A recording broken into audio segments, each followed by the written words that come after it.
నాలోని ఆశ, నాలోని కోరిక నిన్ను చూడాలని. నాలోని ఆశ, నాలోని కోరిక నిన్ను చేరాలని. దేవా యేసయ్యా నిన్ను చూడాలని. దేవా యేసయ్యా నిన్ను చేరాలని. Jesus, I want to worship you. Jesus, I want to praise you, Lord. Jesus, I want to worship you. Hallelujah. Jesus, I want to praise you, Lord. My Jesus, I want to see you. My Jesus, I want to see you forever.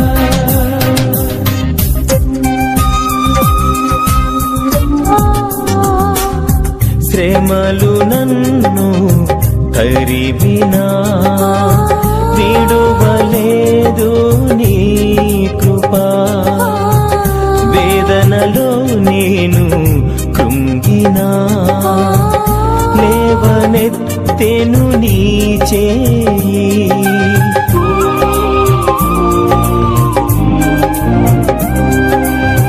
శ్రమలు నన్ను తరిమినా విడువలేదు నీ కృపా.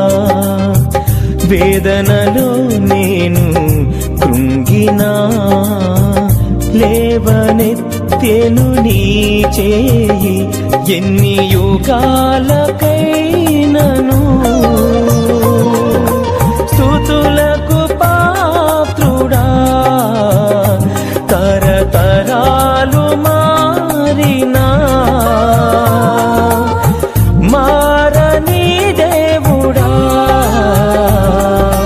Jesus, I want to worship you. Jesus, I want to praise you, Lord. Jesus, I want to worship you. Hallelujah. Jesus, I want to praise you, Lord. My Jesus, I want to see you. My Jesus, I want to see you forever.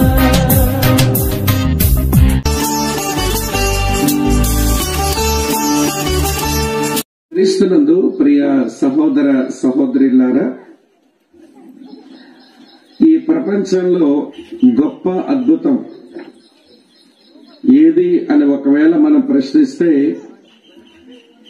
Bible పరిచయం ఉన్న మనం కొన్ని అద్భుతాలు మనం list out చేస్తాం. ఇవన్నీ అద్భుతాలేనండి, ప్రపంచంలో గొప్పవి అంటాం. ఎర్ర సముద్రం పాయలయ్యింది, అద్భుతం కాదా? ఆకాశం నుంచి మన్నా కురిసింది, అద్భుతం కాదా? బండలోంచి నీళ్లొచ్చినాయి, అద్భుతం కాదా? రోగులు స్వస్థపరచబడ్డారు, ఇది అద్భుతం కాదా? అలానే బైబిల్ పరిచయం ఉన్న మనం ఈ ప్రపంచంలో గొప్ప అద్భుతాలు ఏమైనా ఉంటే చెప్పండి అంటే ఇవన్నీ కూడా మనం వరుస పెట్టి చెప్పగలం.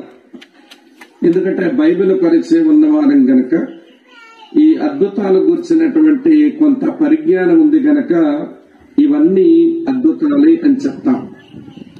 అయితే ప్రపంచంలో గొప్ప అద్భుతం ఏంటి అని అంటే, పాపంతో నిండిన ఈ లోకంలో పాపిగా బ్రతికిన వాడిని బయటికి తీసి పాపిని కాస్త పరిశుద్ధునిగా మార్చి మళ్ళీ పాపలోకంలోనే వాడిని పెట్టి వాడి ప్రభావం చేత పాపలోకాన్ని పరిశుద్ధపరచడమే అన్ని అద్భుతాల కంటే గొప్ప అద్భుతం. అమ్మ అర్థమైందని చెప్పింది, పెద్ద స్టేట్మెంట్ అయింది కదా, కానీ తప్పదు.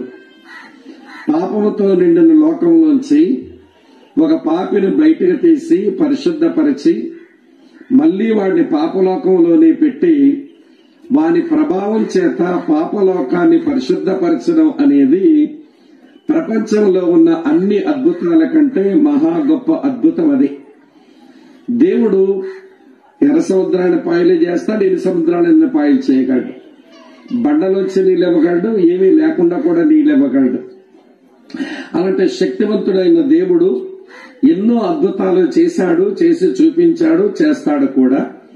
కానీ ఈరోజు మనం ఆలోచించవలసిన కీలకమైన అంశం, పాపలోకములో ఉన్న ఒక వ్యక్తి పరిశుద్ధపరచబడి మళ్లీ పాపలోకములోనికే పంపబడి తన జీవిత ప్రభావం చేత పాపలోకాన్ని పరిశుద్ధపరిచే ప్రక్రియకు దేవుడు మనల్ని పిలిచాడు. ఈ విషయం అర్థం కాకపోతే మన క్రైస్తవ జీవితం అరకొరగా ఉంటది. అరకొర అంటే మీకు తెలుసా? ఏంటి అట్లా చూస్తున్నారు? అరకొర అంటే రుమాలకు ఎక్కువ, తువ్వాలకు తక్కువ. అంటే ఇది రుమాలుగా పెట్టి వాడుకోలేము, తువ్వాలుగా పెట్టుకుని అక్కడ వాడుకోలేము. అంటే అర్థం ఎందుకో పనికిరానిదని. ఈ రోజున చాలా మంది క్రైస్తవుల క్రైస్తవ్యం అరకొర క్రైస్తవ్యమే.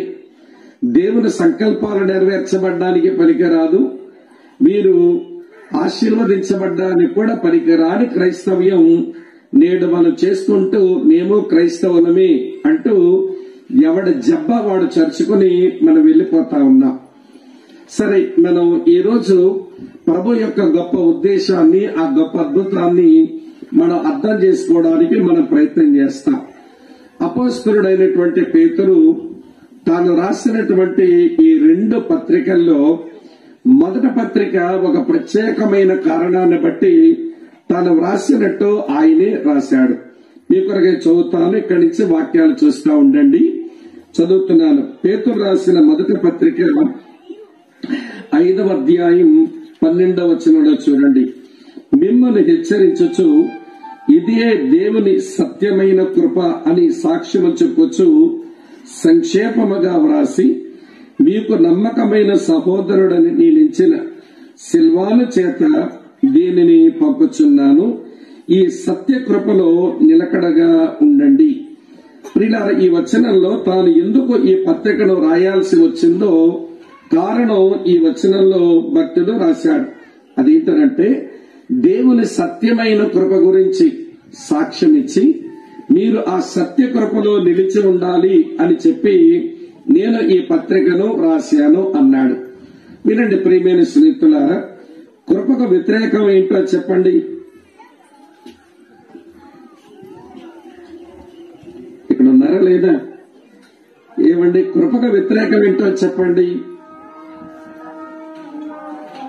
అన్న. అర్థమవుతుందా నా ప్రశ్న మీకు? సరే, ఇలా అడుగుతాను, చెప్పండి. మోషే ద్వారా ఏమొచ్చింది? ధర్మశాస్త్రం. తర్వాత యేసు ప్రభు ద్వారా ఏమొచ్చింది? కృపా సత్యాలు వచ్చినాయి కదా. కనుక కృపకు ఎగ్నిస్ట్ ఏంటనంటే ధర్మశాస్త్రమే. ప్రియులారా, ఈ బైబిల్ గ్రంథంలో యూదులు అనబడిన వారు ధర్మశాస్త్రం అనుసరించి నీతిమంతులుగా తీర్చబడాలి అని అనుకుంటున్నారు. ధర్మశాస్త్రం వల్ల ఎవడూ నీతిమంతుడిగా తీర్చబడలేడు. ఎందుకంటే ధర్మశాస్త్రంలో ఎన్ని ఆజ్ఞలున్నాయంటారు? ధర్మశాస్త్రంలో ఎన్ని ఆజ్ఞలున్నాయంటారు? అమ్మా చెప్పండి, ఎన్ని? 10. సండే స్కూల్ పిల్లల జవాబు అది, పెద్దోళ్ళ జవాబు కాదు. ఏమంటే ధర్మశాస్త్రంలో 613 ఆజ్ఞలున్నాయి. ఈ 613 ఆజ్ఞలు నెరవేరిస్తే నీతి కలుగుద్ది, పరిశుద్ధ జీవితం వచ్చుద్ది అని ద్వితోపదేశ కాండం 6వ అధ్యాయం 25వ వచనంలో మోషే చెప్పాడు.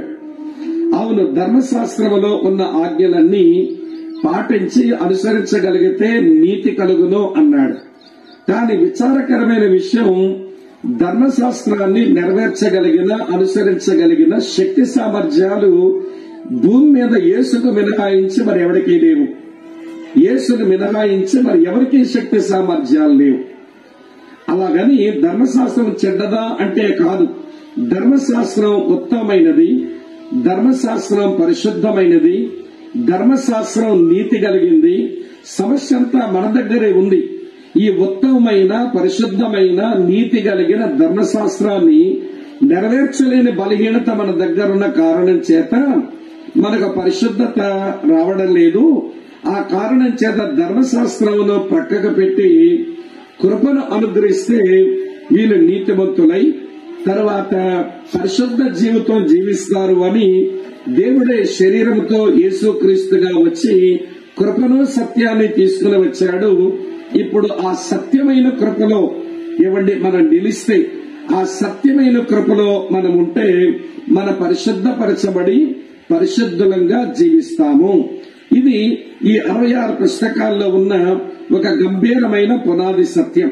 మళ్ళీ దాని గురించి నేను విపులంగా చెప్పొచ్చు, కానీ అవసరం లేదు. గాని ప్రియులారా, మన వెనుక రాసి ఉన్న వచనం, సత్యకృపలో నిలిచి ఉండే మీరు, మిమ్మల్ని పిలిచిన వాడు పరిశుద్ధుడు గనక మీరును ఎట్లుండండి, పరిశుద్ధులై ఉండండి అని ఒక ఆజ్ఞ రాశాడు. సరే, నేను దీని గురించి వివరించే ముందు వింటున్నారా, పరిశుద్ధత అనేది ఈ బైబిల్లో 3 రకాలుగా మనం చూస్తాం. నేను 3 మీతో చెప్తాను. మొదటి పరిశుద్ధత ఏంటంటే, వింటున్నారా ఈ మాట, స్థానములో పరిశుద్ధత అని అంటాం. అంటే ఏ రోజునైతే యేసు ప్రభువుని నమ్మామో, మన పాపాల విషయమే మనం పశ్చాత్తాపడ్డామో, క్రీస్తుని మన హృదయంలో చేర్చుకున్నామో, నీతిమంతులుగా తీర్చబడ్డామో, ఆ రోజునే మనం పరిశుద్ధులమయ్యాము.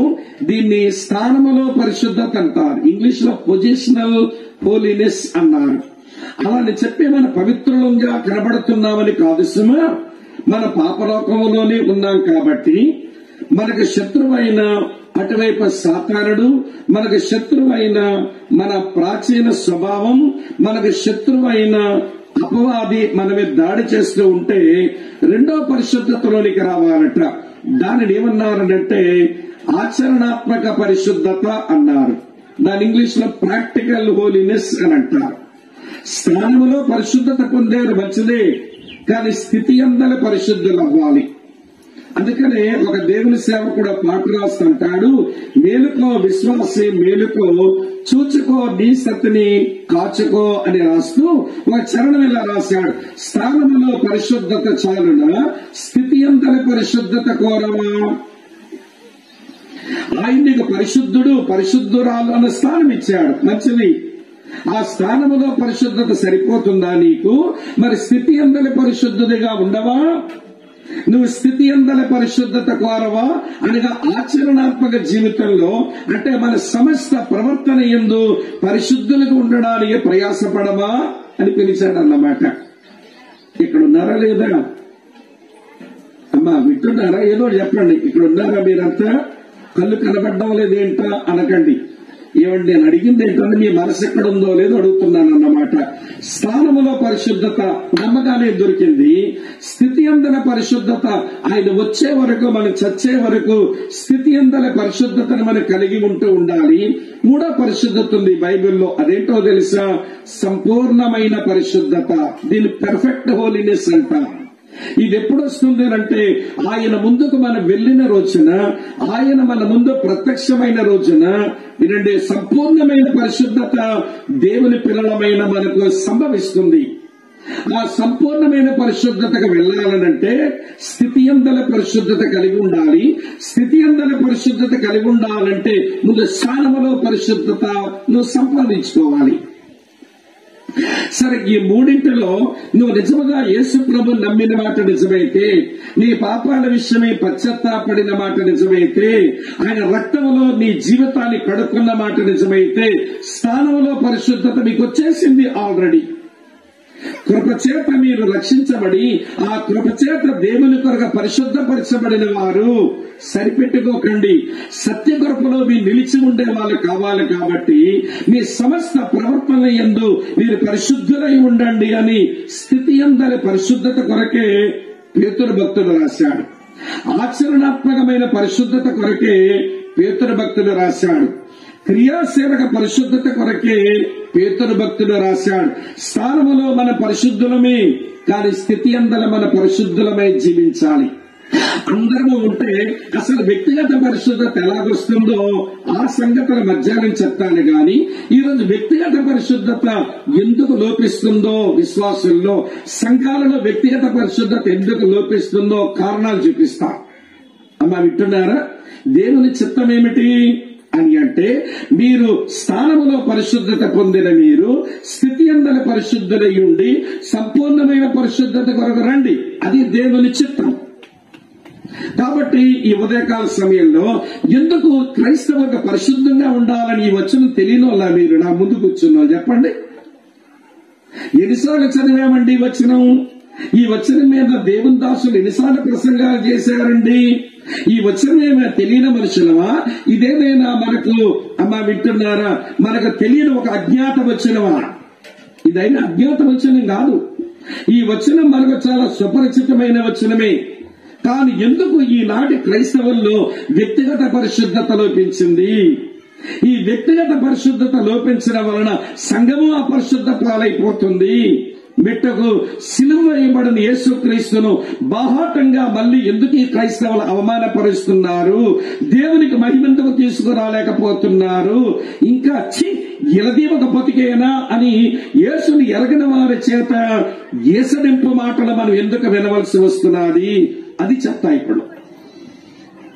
అమ్మా వింటున్నారా? మీకు నిజంగా పరిశుద్ధంగా బ్రతకాలి అన్న ఆరాటము ఆకలుంటే ఎలాగ వ్యక్తిగత పరిశుద్ధత వస్తుందో, కానీ దేవుని మనసు ఏంటో తెలుసా? సత్యకృపను మీరు అర్థం చేసుకుని సత్యకృపలో మీరు నిలిచి ఉండి మీ వ్యక్తిగత పరిశుద్ధతలో మీరు సరిగా ఉండండి అని భక్తుడు చెప్పాడు. కాబట్టి ఈ రోజు వ్యక్తిగత పరిశుద్ధత ఎందుకు లోపిస్తుందో ఒక 4-5 కొన్ని కారణాలైతే చూపిస్తాను. నాతో ఉన్నారా మీరంతా? మొదటి మాట, వ్యక్తిగత పరిశుద్ధత ఈనాటి క్రైస్తవులకు, ఈనాటి క్రైస్తవ సంఘానికి ఎందుకు లోపిస్తుంది అంటే, మొదటి కారణం దేవుణ్ణి లోకాలుగా చూపాలన్న ఆసక్తి లేకపోవటం వలన. దేవుణ్ణి లోకాలుగా చూపాలి అన్న ఆసక్తి లేకపోవడం చేత, the lake of interest to manifest the life of God అంటాం. దేవుని లోకాలుగా చూపాలి అన్న ఆసక్తి లేదు. ఇలా మీతో చెప్తాను వినండి. యేసు ప్రభు వారు వచ్చింది ఏ పని మీద వచ్చాడు? ఆయన చాలా పనులు ఉన్నాయి. అందులో ఒక ప్రధానమైన పని ఏంటంటే యోహాను సువార్త 1:18 ఉంటుంది చూడండి. యోహాను సువార్త 1:18 ఇలా చదువుతాం. ఎవడను ఎప్పుడైనాను దేవుని చూడలేదు, తండ్రి రొమ్మున ఉన్న అద్వితీయ కుమారుడే ఆయనను బయలుపరిచెను. యేసు ప్రభు శరీరంతో ఈ లోకానికి రావడానికి అనేకమైన కారణాలు ఉన్నప్పటికీ అందులో ప్రధానమైన ఒక కారణం ఏంటంటే తన తండ్రిని ఈ లోకమునకు బయలుపరచాలని వచ్చాడు. To reveal his father. తన తండ్రిని ఈ లోకములకు బయలుపరచడానికి వచ్చాడు. తన తండ్రిని ఈ లోకములకు ప్రత్యక్షపరచడానికి వచ్చాడు. అమ్మా వింటున్నారా? ఆ యేసును వెంబడించినటువంటి మనం కూడా ఇవ్వండి ఇదే మనసు కలిగి ఉండాలిగా. ఎందుకో చెప్తాను వినండి. యేసు ప్రభువారు ఒక మారు మీ హృదయాలు కలవరపడనీయకండి, నా తండ్రి యందు విశ్వాసం ఉంచారు, నా మీద విశ్వాసం ఉంచండి, నేను స్థలం సిద్ధపరచాలని వెళ్తున్నాను, నేను మళ్లీ వచ్చి మిమ్మల్ని తీసుకుని పోతాను అని అంటే, అక్కడ ఒక ఆయన ఫిలిప్పు అనే ఒక అపోస్తలుడు అంటాడు, ప్రభువా తండ్రిని మాకు కనపరచుము, అంతే మాకు చాలును అని అడిగాడు. అప్పుడు యేసు ప్రభువారు అన్న మాట ఏంటో తెలుసా? ఫిలిప్పు, ఇంతకాలము నేను మీ మధ్యనే ఉన్నాను, మీరు నాతోనే ఉన్నారు, ఈ విషయం ఇంకా నువ్వు ఎరగలేదా? నన్ను చూచిన వాడు ఎవరు చూస్తున్నాడు? తండ్రిని చూస్తున్నాడు. యేసు ప్రభు ఎవరంటే ఎగ్జాక్ట్ గాడ్స్ ఇమేజ్, దేవుని తత్వం యొక్క మూర్తిమంతత్వమే యేసు ప్రభు. దేవునిలో ఏ తత్వం అయితే ఉందో అవన్నీ యేసుక్రీస్తులో మూర్తిభవించాయి. దేవుడు సార్వభౌముడైతే యేసులో సార్వభౌమాధికారం ఉంది. దేవుడు సర్వశక్తిమంతుడైతే యేసు సర్వశక్తిమంతుడై ఉన్నాడు. దేవునిలో సర్వజ్ఞానం ఉంటే యేసులో సర్వజ్ఞానం ఉంది.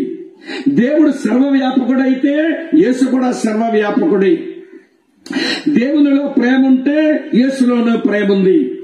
దేవునిలో పరిశుద్ధత ఉంటే ఈలో కూడా పరిశుద్ధత ఉంది. దేవునిలో సత్యం ఉంటే యేసులో కూడా సత్యం ఉంది. దేవునిలో నీతి న్యాయాలుంటే ఈలో నీతి న్యాయాలున్నాయి. దేవుడు మార్పు లేని వాడైతే యేసు కూడా మార్పు లేని వాడే. ఇన్నెందుకు చెప్పానంటే దేవునిలో ఏ తత్వం అయితే ఉందో యేసులో ఆ తత్వం అంతా మూర్తీభవించింది.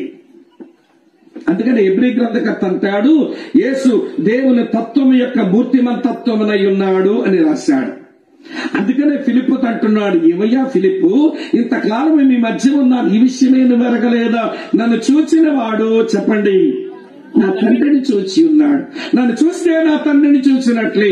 ఆ తండ్రిని బయలుపరచడానికే నేను ఈ లోకానికి వచ్చాను. ఇప్పుడు అదే విషయం మన వరకు తీసుకుని వద్దాం, వినండి. యేసు ప్రభువారు ఏమన్నారంటే, నేను లోకానికి వెలుగును అన్నాడు. వెలుగైన యేసు సిలువలో అస్తమించి వెళ్లిపోయాడు. మరి లోకం చీకట్లో ఉంచడం అది ఆయన చిత్తం అనుకుంటున్నారా? వింటున్నారా లేదా? నేను లోకములకు వెలుగును అన్నాడు. వెలుగైన యేసు సిలువలో అస్తమించాడు కదా, నీతి సూర్యుడైన యేసు ఆయన అస్తమించాడు కదా. మరి లోకమును చీకట్లో ఉంచడం ఆయన ఇష్టం అనుకుంటున్నారా? ముమ్మాటికి కాదు. అందుకనే ఇలా అన్నాడు ఆయన మన గురించి. మీ కొరకే చదువుతున్నాను, చూడండి ఈ మాట. ప్రియులారా, యోహాను సువార్త ముందు 8:12 చూడండి, తెలుస్తుంది. మరలా యేసు, నేను లోకమునకు వెలుగును, నన్ను వెంబడించువాడు చీకటిలో నడవక జీవ వెలుగు కలిగి ఉండునని వారితో చెప్పాను. నేను లోకానికి వెలుగును. మరి నా తర్వాత ఈ లోకానికి వెలుగెవరు? మత్తయి సువార్త 5వ అధ్యాయంలో ఆయన కొండ మీద ప్రసంగంలో ఇలా చెప్పారు. మత్తయి సువార్త 5 నేను చదువుతున్నాను, చూడండి ప్రియులారా. 14వ వచనం 14వ వచనం ఇలా ఉంది, మీరు లోకమునకు ఏమై ఉన్నారు అంతే. నేను లోకమునకు వెలుగుగా ఉండి ఆ వెలుగులోంచి నా తండ్రి ఎలా ఉన్నాడో నాలో అందరికీ చూపించా. నా తండ్రి యొక్క తత్వం అంతా నాలో మూర్తీభవించి ఉండగా నా తండ్రి ఎలా ఉంటాడో నేను చూపించా. నేను సిలువలో అస్తమించిన తర్వాత ఈ పాడులోకం చీకటితో ఉండడం ఇష్టం లేక నన్ను వెంబడించిన, నన్ను నమ్ముకున్న నా శిష్యులను, నా సంఘాన్ని నేను భూమి మీద వెలుగుగా చేశాను. ఇప్పుడు ఈ సంఘము, ఈ క్రైస్తవులు ఇవన్నీ లోకానికి వెలుగై ఉండి ఆ దేవుణ్ణి చూపించాలి. యేసుప్రభుని ఎందుకమ్మా నమ్మేమంటే, ఇక్కడ పుట్టుకుని చచ్చుద్దట, అక్కడ చట్టుకుని తేలుద్దంట. ఇందుకు నమ్మిందంట నమ్మకం. నీ నమ్మకం తగలయ్యా. అదేమి నమ్మకం? అందుకనే నమ్ముకోమన్నాడా నిన్ను?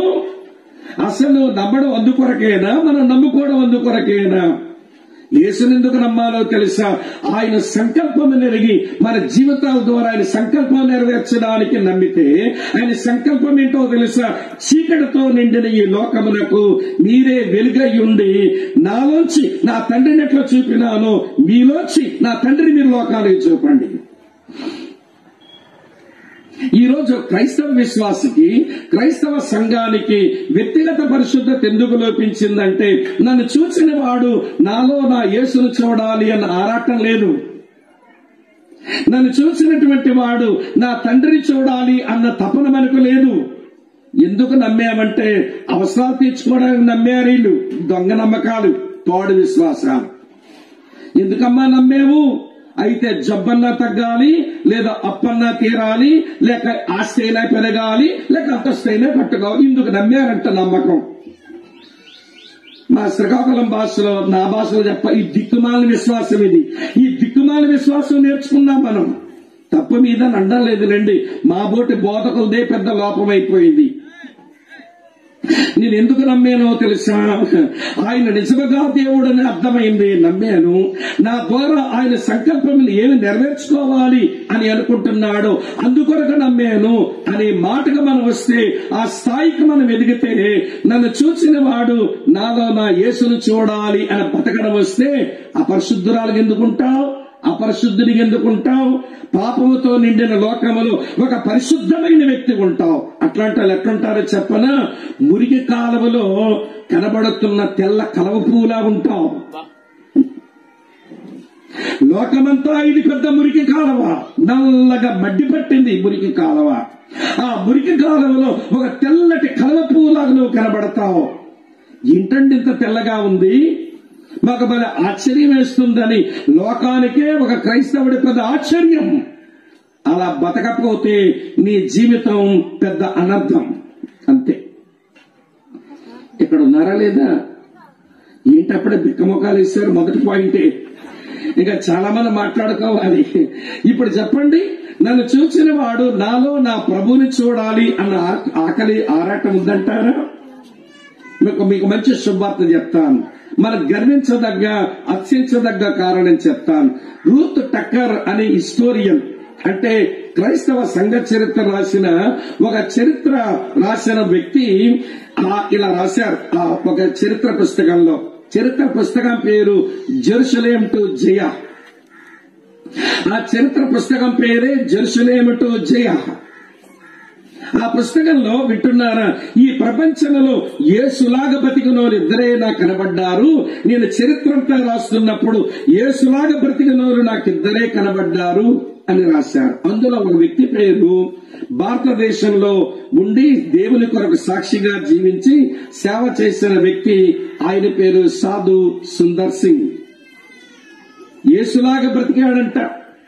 ఒక పాప చూసి వాళ్ళ అమ్మతో అంటుంది, మమ్మీ ఈయన యేసా అని అడిగిందట. ఈయన యేసా. మరో వ్యక్తి, మరొక ఆశ్చర్యం, మనం హర్షించదగ్గ విషయం ఏంటంటే, ఈ ప్రపంచంలో యేసులాగా బ్రతికిన మరో వ్యక్తి, ఆమె పేరు యానీ కార్మికేల్. ఆమె కూడా భారతదేశంలో సేవ చేసింది. కాకపోతే భారతీయురాలు కాదు గాని భారతదేశంలోనే సేవ చేసింది.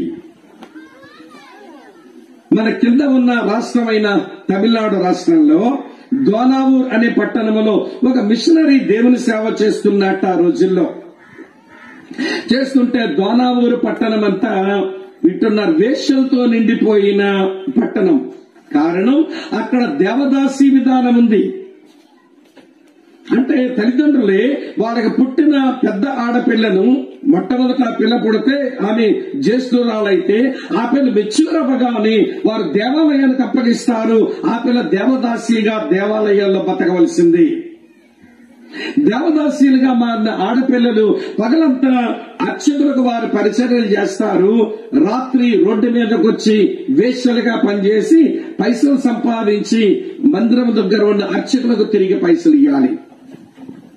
ఆ దైవజనుడు దోనావూరు పట్టణం అంతా చూసి చాలా బాధపడి, అతను ఇంగ్లాండ్ దేశం, తన దేశం వెళ్లి, నేను ఇట్లా ఇండియాలో సేవ చేస్తున్నాను, అక్కడ నేను పనిచేసే పట్టణంలో వేశ్యలు ఎక్కువ ఉంటారు, అక్కడ దేవదాసి విధానం ఇక్కడ ఉంది, ఆ కారణం చేత మగాడైపోయాను, ఆడవాళ్ళ మధ్యలో కలిసి సేవ చేయలేకపోతున్నాను, ఎవరైనా ఒక ఆడపిల్ల వచ్చి సేవలో నాతో సహకరిస్తే చాలా సేవ జరుగుతుంది, ఎవరైనా వస్తారా అని సేవకు పిలిపించాడు.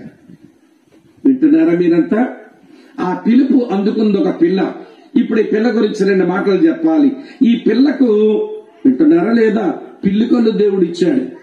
అందుకని స్కూల్లో అందరూ పిల్లి కళ్ళు పిల్ల, పిల్లి కళ్ళు పిల్ల నేర్పిస్తుంటే ఆ చిన్న వయసులో 2 దువ్వెనలు ఇట్లా 2 కళ్ళ మీద పెట్టుకుని పొడుచుకోవాలనుకుంటుందట. వాళ్ళమ్మ పరుగున వచ్చింది. ఏమి బాబా ఏం చేస్తున్నావంటే, మమ్మీ ఈ కళ్ళ బట్టే అందరూ నన్ను ఎగతాళి చేస్తున్నారు, దేవుడు ఎందుకో నాకు ఇట్లాంటి కళ్ళు ఇచ్చాడు, పొడి చేసుకుంటే ఎవరు నన్ను వెక్కిరించరు కదా అందట చిన్న పిల్ల. అప్పుడు తల్లి దగ్గరగా లాగేసుకుని ఆ 2 దువ్వెనలు విసిరేసి అందట, పాప మీ నాన్నకు అట్లాంటి కళ్ళు లేవు, నాకు అట్లాంటి కళ్ళు లేవు, మా ఫ్యామిలీ బ్యాక్గ్రౌండ్ లాంటి కళ్ళున్నో లేరు, మీ డాడీ వైపు నుంచి కూడా ఇట్లా కళ్ళున్నో లేరు, నీకే ప్రత్యేకమైన కళ్ళు దేవుడు ఇచ్చాడంటే ఏదో కారణం ఉంటుందమ్మా, నువ్వేమి ఎవరో ఎగతాళి చేస్తే నువ్వు కృంగిపోవద్దు, దీనివల్ల ఏదో దేవుని పని జరుగుద్ది అని చెప్తే కొంచెం కొంచెంగా మనసును స్థిమితపరచుకొని ఆ కళతోనే పెరిగి పెద్ద అయిపోయింది. ఇప్పుడు మిషనరీ అడుగుతున్నాడట, ఎవరైనా దోనావూరు పట్టణానికి వస్తారా, ఎవరైనా తమిళనాడు రాష్ట్రానికి వస్తారా, ఎవరైనా ఇండియాకు సేవ చేయడానికి వస్తారంటే ఈ పిల్లి పిల్ల చెయ్యెత్తి అంకుల్ నేను వచ్చి సేవ చేస్తా వాళ్ళ మధ్య. మొత్తాన్ని కొంత తర్ఫీదు ఇప్పించాడు ఆ దేశంలోనే. ఆ దేశాన్ని విడిచిపెట్టుకుని ఈ దేశానికి వచ్చింది. ఇప్పుడు ఎవరి మధ్య పని చేయాలి అంటే ఈ జోగిని వ్యవస్థలో వింటున్నారా, వేశ్యలుగా మారిపోయిన వింటున్నారా తల్లి, ఈ దేవదాసీల మధ్యలోకి వెళ్ళి సేవ చేయాలి. ఎట్లరా సేవ చేసేదని ప్రార్థన చేసుకుని వేశ్యలంతా దేవాలయాల్లోంచి రోడ్డెక్కగాని ఈ పిల్ల కూడా వేశ్యలాగా రోడ్డెక్కేదట. ఎక్కి వేశ్యలతో మాట్లాడేది. ఒక రాత్రంతా నువ్వు 2-3 మగాళ్ళకి నీ శరీరం అప్పగించుకుంటే ఎన్ని పైసలు వస్తాయో ఆ పైసలు నేనిస్తాను, నీ శరీరం అప్పగించి జబ్బులు తెచ్చుకొని మీరు పాపం చెయ్యొద్దని సువార్త చెప్పి వాళ్ళకి డబ్బులు ఇచ్చి తెల్లవారు పంపించేదంట. క్రమేపీ తన ఇంట్లో సంఖ్య పెరిగిపోతుంది. రోడ్డు మీద తిరిగే వేశ్యలు తక్కువ అవుతున్నారు. వాళ్ళందరికీ పైసలు ఇచ్చేదట. దొరకనివ్వలేదు డబ్బులు. వారి ఇంటికి తీసుకొచ్చి కూర్చోబెట్టి కుట్టు పనులు, స్వింగ్ మిషన్ తో ఎవడ బట్టలు కొట్టడం, తర్వాత టైప్ రైటింగ్, ఏవేవో పనులు నేర్పించేదంట. వీళ్ళు పనులు నేర్చుకుంటూ చేసిన దాంతో వస్తువులను మళ్ళీ మార్కెట్లో అమ్మి డబ్బులు సంపాదించి వీళ్ళకిచ్చేది. మొత్తానికి చాలా మంది దేవదాసీలు ఈ జోగిని విధానంలోంచి బయటకు వచ్చి వీళ్ళు మారు మనసు పొంది రక్షణ పొందారు. ఈ పిల్ల కనిపించిందట, ఎంతకాలం నేను ఎట్లా వీళ్ళు చేస్తాను, వీళ్ళ అమ్మా నాన్న ఇళ్లకు పంపిస్తే వీళ్ళకి ఏదైనా బ్రతుకు వాళ్ళు ఇస్తే బాగుండును, వాళ్ళ అమ్మా నాన్న ఇంటికి పంపిద్దాము అనుకుందట. వింటున్నారా? తన దగ్గర సాకారంగా ఉన్న ఒక బ్రదర్ తనదట, అన్నా మనం ఈ వీళ్ళని ఎట్లయినా వాళ్ళ పేరెంట్స్ ఇంటే చేర్చాలంటే, మేడం మీకేమైనా పిచ్చా, పోజర్లు వదిలేస్తారా, వాళ్ళ అమ్మా నాన్న చేర్చుకుంటారా? వాళ్ళ ఆదాయం పోతుంది, వాళ్ళు వదలరు. వాళ్ళ అమ్మా నాన్నలకి తెలిసి వీళ్ళు వేశ్యలైపోయారు, వీళ్ళు చేర్చుకోరు అంటే వింటున్నారు. లేదు లేదు, ఒక చిన్న ప్రయత్నం చేద్దామని అర్చకుల దగ్గరికి వెళ్ళి అడిగిందంట. అయ్యా వీళ్ళని నేను కలుస్తుంటాను, నా ఇంటికి పిలుస్తుంటాను, దేవుని మాటలు చెప్పాను, వాళ్ళ దేవుని నమ్ముకున్నారు, ఇన్ని రోజులు మీకు పైసలు ఇచ్చారు కానీ వ్యభిచారంతో డబ్బులు సంపాదించలేదు, వారి ఇళ్లకి చేర్చుదాం ఏమంటారు అంటే, మీరు చెప్తే కాదంటా వింటమ్మా, అలాగే చేర్చు అన్నారంట. ఈవిడకి అది అర్థం కాలేదు. నేను అడిగితే వీళ్ళెట్లా సమ్మతించారు అర్థం కాక మొత్తానికి పర్మిషన్ అయితే వచ్చిందిగా, పేరెంట్స్ కూడా అడిగితే వాళ్ళు కూడా స్వీకరిస్తామన్నారట. ఇప్పుడు అబ్బాయితో చెప్పింది, నువ్వేమో నన్ను బాగా డిస్కరేజ్ చేశావు, పూజార్లు వదిలేరు, అమ్మా నాన్నలు చేర్చుకున్నారు అంటే వీడికి అర్థం కాక అర్చకుల దగ్గరికి వెళ్ళాడట. మీరు ఎట్లా వదిలేస్తామన్నారంటే, ఒరే ఎవరొచ్చి అడిగారో తెలుసా మేము పంపడానికి, దేవదూత వచ్చిందిరా. దేవదూత అన్నాడట. కళ్ళు చూసావా, ఏ కళ్ళు అవి దేవదూత కళ్ళు, ఆ పిల్ల దేవదూత. అందుకని ఆ రోజులో వారికున్న విశ్వాసం అలాంటి పిల్లి కళ్ళుతో ఉన్న పిల్లను దేవదూత ఎంచే ఒక ఏమండి సంస్కృతి ఉన్న కారణం చేత దేవదూతలను వదిలేశారు, వాళ్ళు వదిలేస్తామని చెప్పారంట. మొత్తానికి ఈ వేశ్యలంతా తీసుకొచ్చి వాళ్ళ కుటుంబాలుగా చేర్చి బ్రతుకునిస్తే చాలా మంది జీవితాలు మారిపోయినాయి. ఇక వేశ్యలు కాదు. ఇప్పుడు ఆ అమ్మాయి మిషనరీలంతా ఇండియా వదిలిపెట్టి వెళ్లిపోవాలి అని భారతదేశం శాసించినప్పుడు, ఆ వెళ్లిపోతున్నప్పుడు దోనావూరు పట్టణం అందట దేవుని ప్రేమ, దేవుని పరిశుద్ధత, దేవుని నీతి, దేవుని మంచితనం మమ్మల్ని వదిలేసి వెళ్ళిపోతుందని ఏడ్చిందంట పట్టణం అంతా. అంటే ఈ అమ్మాయి దోనవూరు పట్టణంలో ఎట్లా బ్రతికిందనంటే, నాలోంచి నా ప్రభువుని చూపించాలి అన్న మనసుతో బ్రతికింది.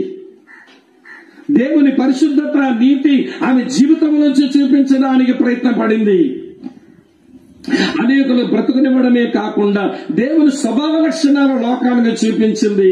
అందుకని దేవుని పరిశుద్ధత మమ్మల్ని వదిలి వెళ్ళిపోతుందని ఆమె కార్మికేయుల గురించి చెప్పారు. మీకు విషయం చెప్పనా, ఆమె దేవుని ప్రేమ మీద ఒక పెద్ద ఆర్టికల్ రాసింది, నేను తర్జుమా చేశా. ఒక్కొక్క లైన్ తర్జుమా చేయడానికి చేస్తున్నప్పుడు బటబడా కన్నీళ్లు రాలిపోయేవి. ఎక్కడి నుంచి ఆలోచించిందిరా ఈ మహాతల్లి దేవుని ప్రేమని గురించింత అనిపించింది నాకు.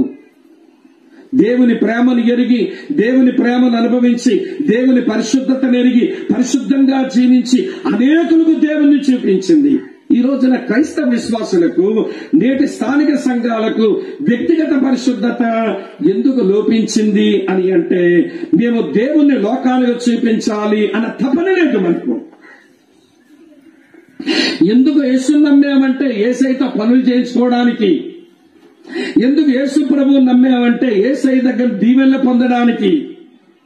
ఎందుకు యేసు ప్రభువు నమ్మాము అని అంటే వినండి, ఈ భూ సంబంధమైనవేవో గడించుకోవడానికి. ఇంతకు మించి అవ్వడం లేదు నేటి తరం క్రైస్తవుల యొక్క మనస్తత్వం. అక్క, చెల్లి, తమ్ముడు అన్న వినండి, నన్ను చూసినటువంటి వారు నాలో నా ప్రభువును చూడాలి అన్న ఆరాటం నీ కుటుంబంలోనే నీకుందంటావా? నన్ను చూసినటువంటి వారు, మా వీధి వాళ్ళు నాలో నా యేసును చూడాలి అన్న తపనే నీకుందంటావా? నన్ను చూసినటువంటి వారు మా స్థానిక సంఘములో నా ప్రభువునే చూడాలి అన్న తపన ఉందంటారా? ఈ తపన ఆరాటం ఉంటే వ్యక్తిగత పరిశుద్ధత కొరకు సర్కసులు చేయనక్కర్లేదు. ఇంకా విడ్డూరమైన మాట చెప్పనా, వ్యక్తిగత పరిశుద్ధత అనేది క్రైస్తవ జీవన శైలి. Holiness is our life style. అంతే. జీవన శైలి అంటే రొటీన్ గా ఉండవలసిందే గాని తంటాలు పడి తెచ్చుకునేది కాదు. రోజుకి ఎన్నిసార్లు తింటారు? 3 సార్లు. ఏమండి, దానికి ఏమైనా తీర్మానాలు జరగాలా? దానికి ఏమైనా రిజర్వేషన్ పాస్ చేయాలా? దానికి ఏమైనా తంటాలు పడాలా? అవగానే ఏమండి బాగా 12 ఇడ్లీలు మేస్తాం. మధ్యాహ్నం 1 గంట అవ్వగానే అర్ధ కేజీ తెల్ల పర్వతం ప్లేట్లు లేపేస్తాం. సాయంత్రం అవ్వగానే చెంబుడు కాఫీ తాగుతాం, 1/2 కేజీ పకోడీ వేస్తాం. మళ్ళీ సాయంత్రం అయితే రుచికరమైన కూర దొరికితే మరొక 1/2 కేజీ తెల్ల పర్వతం లేపేస్తాం. నేను దినములకు 3 మారులు తింటాను. తీర్మానాలు ఉండవు, అది లైఫ్ స్టైల్. అంతే, 3 పూటలు తినడమే. నేను ముక్కుతో గాలి పీల్చుకుంటాను, ముక్కుతో గాలి వదులుతాను. దీనికి రిజల్యూషన్స్ ఉన్నాయా? దీనికి ఏమైనా తీర్మానం ఉంది? లైఫ్ స్టైల్ అండి, ఇది జీవన శైలి అండి. పరిశుద్ధత అనేది మన తంటాలపడి సర్కస్ చేసి ఎవరి తలకాయ కింద పెట్టి కాలు మీదకు పెట్టి తపస్సులు చేస్తే వచ్చేది కాదు. క్రైస్తవుడు ఏమనుకోవాలి తెలుసా? వ్యక్తిగత పరిశుద్ధత అనేది నా లైఫ్ స్టైల్. అంతే. అక్కడికి రాలేదు కాబట్టే కోటాల్లో ఈ వచ్చిన మీద మళ్ళీ ప్రసంగాలు చేయాల్సి వస్తుంది. ఎక్కడ ఉన్నారా లేదా? మీకేదో కొంచెం ఒళ్ళు మండుతున్నట్టుంది. మీరు బాగా ఆలోచించండి. ఒక్కసారి చెప్పమ్మా, నీ ఇంట్లో నన్ను చూసినటువంటి మా కుటుంబ సభ్యులు నాలో యేసుని చూడాలి అన్నట్టుగా బ్రతకడం వచ్చిందా?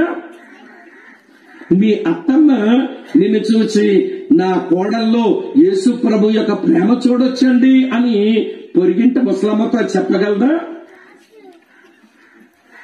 వింటున్నారా లేదా? ఈ కోడల పిల్ల వాళ్ళమ్మ విషయం వచ్చేసరికి ఏం అగ్గగ్గలాడుతా పరిచర్యలు చేసేస్తుందో. అమ్మ బట్ట తడిపేస్తుందట. కూతురు, అమ్మ బట్ట తడిపేసుకున్నావా రా అని వాష్రూమ్ తీసుకెళ్లి స్నానం చేయించి చీర కట్టి భోజనం పెట్టి ఇలాంటి ఇబ్బంది ఉంటే చెప్పమ్మా, ఊరికే బట్ట తడిపేసుకోవద్దు అన్నావు. మంచిది. మరి అత్తమ్మ బట్ట తడిపేసుకుంది. ఇప్పుడు అత్తమ్మ బట్ట తడిపేసుకున్నారా? రండి, నేను శుభ్రం చేస్తా, రండి మీకు కొత్త చీర కడతా, రండి మీకు భోజనం పెడతా అని ప్రేమతోనే సేవ చేస్తావా? కోడల పిల్ల చెయ్యవు. అప్పుడు ఏమంటావు చెప్పనా? పందులు వీళ్ళ కింద చెయ్యలేక చెయ్యి పడిపోతుందంట. మీ అత్తమ్మ పందైతే మీ అత్తమ్మ కన్నా కొడుకుతోనే కాపురం చేస్తున్నావు కదా, ఆడేం పందో? అత్తమ్మ కన్నా కొడుకుతోనే కదా నువ్వు కాపురం చేస్తున్నారు, ఆడేం పంది? మీ ఇద్దరుగా సంసారం చేస్తే పుట్టారుగా మరి కొంతమంది, ఆలేం పందులు? ఇలాగంటే మీకు ఒళ్ళు మండుద్ది. మీ అత్తమ్మే నీలో యేసును చూడలేకపోతే, నీ కోడలి పిల్ల అత్తమైన నీలో యేసును చూడలేకపోతే, మీ వీధిలో వాళ్ళు నీలో యేసును చూడడానికి ఏమి కారణాలు కనబడకపోతే, మన సంఘస్థులు మనలో యేసును చూడలేకపోతే వ్యక్తిగత పరిశుద్ధత ఎక్కడ వచ్చి చచ్చుద్ది? అందుకే ఈ రోజున వినండి ప్రియులారా, అపరిశుద్ధతకు బ్రాండ్ మార్క్ ఏంటంటే చర్చ్ అనే ఒక చెడ్డ పేరు తెచ్చుకుని బతుకుతున్నాం ఈ రోజున. వద్దద్దు, మన పరిశుద్ధతకే మారు పేరు అన్నట్టుగా ఉండవలసింది పోయి అపరిశుద్ధతకు మారు పేరు అయ్యామేంటి? అదంత నీచమైన మాట. తమ్ముడు జోసఫ్ చెప్పినప్పుడు కొంచెం కటువైన మాట అయినా చెప్పక తప్పదని మెత్తగా చెప్పాడు. ఆయన మెత్తనోడు, నేను మెత్తనోడు కాదు, నేను కొరకరాయుడు పొయ్యి టైపు. నేను గట్టిగానే ముఖం మీద చెప్తా. ఏది తీవ్రత? ఏది పరిశుద్ధతే మా జీవన శైలి అనుకోవడం ఏది? నన్ను చూసిన వారు నాలో నా ప్రభువును చూడాలని తపనేది? ఆ ఆ ప్రధాన ఉద్దేశం మిస్ అయింది కాబట్టి ఈ రోజున వ్యక్తిగత పరిశుద్ధత లేక పాపం చేయడం ఒక వ్యసనం అయిపోయి ఆ పాప క్రియలు చేసుకుంటూ ఇలాంటి పాపముతో న్యూనత భావంతో బతుకుతూ అటు దేవుని సంఘం దేవుని సరిగా ఆరాధించలేక మనుషుల మధ్య సాక్షులుగా కనబడలేక ఇలాంటి అపరిశుద్ధతకు మనం బ్రాండ్ మార్కు లాగా అయిపోయామా అని అనిపిస్తుంది. నేను తప్పు పట్టాను అనుకోకండి, మీరు ఆలోచించండి. నన్ను చూచిన వారు నాలో నా యేసును చూడాలి అనే తపన ఉందంటావా లేదంటావా నువ్వే చెప్పేసుకోవాలి. నన్ను చూచిన వారు నాలో నా యేసును చూడాలి అన్న తపన ఉంటే వ్యక్తిగత పరిశుద్ధత మన జీవన శైలి అయిపోతుందండి. ప్రభు అంటున్న మాట, నేను పరిశుద్ధులై ఉన్న ప్రకారం మీరు పరిశుద్ధులై ఉండండి సమస్య ప్రవర్తన ఎందనే మాట. అది నెరవేర్పు రావడానికి పెద్ద ఇబ్బంది లేదు. ఎంతకంటే ఎక్కువ చెప్పలేను. రెండో సంగతి చెప్తాను రండి. ఎందుకు ఈనాడు వ్యక్తిగత పరిశుద్ధత లోపించిందనంటే రెండవ మాట, హృదయములో యథార్థత లోపించుట వలన. Lake of integrity in heart, హృదయములో యథార్థత లోపించడం వలన. బైబిల్ గ్రంథంలో హృదయములో యథార్థతను గురించి మొట్టమొదటి ఎక్కడ రాయబడిందో అక్కడికి వెళ్లి చూస్తే ఎవడి పాపం లేకుండా హృదయములో యథార్థత ఉంటే ఎలా పరిశుద్ధత వస్తుందో మనకు కనబడుతుంది. అందరూ తెరవండి ఆదికాండం 20వ అధ్యాయం. ఆదికాండం 20వ అధ్యాయం. అబ్రాహాము శారా గెరారు దేశానికి వెళ్లారు. గెరారు దేశంలో ఉన్న మనుషులు వాళ్ళ రాజు అబీమెలెకు వీళ్ళంతా మంచోళ్ళు కాదు. ఆ మేరకు అబ్రాహాముకు తెలిసిన సమాచారం. కాబట్టి అబ్రాహాం అన్నాడు, ఈ ప్రాంతంలో ఈ మనుషులకు దేవుని భయం లేదు, ఆ కారణం చేత వీళ్ళు నన్ను చంపి నిన్ను తీసుకుని వెళ్లిపోతారేమో కదా, కాబట్టి నేను నీకు అన్నయ్యనవుతానని చెప్పుకుంటా, నువ్వు నాకు చెల్లివవుతావని చెప్పుకో, మన ప్రాణాలు కాపాడబడతాయి ఈ దేశంలో అన్నాడు. సరే, మొత్తానికి అట్లనే చెప్పుకొని చలామణి అవుతున్నారు. చలామణి అయిపోతూ ఉంటేను అబీమెలెకేమో ఈ శారాను చూచి తన అంతఃపురానికి తెప్పించేసుకున్నాడు.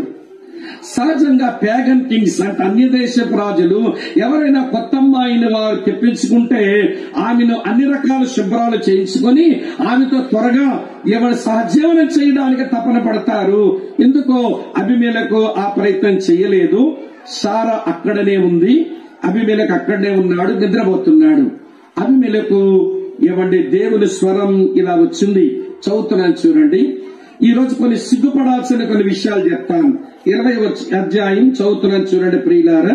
ఇలా రాసి ఉంది 3వ వచనంలో, అయినను రాత్రి వేళ దేవుడు స్వప్నమందు అబీమెలెకు నొద్దకు వచ్చి, నీవు నీ ఇంట చేర్చుకున్న స్త్రీ ఒక పురుషునికి భార్య గనుక ఆమె నిమిత్తం నువ్వు చచ్చినవాడు సుమా అని చెప్పాను.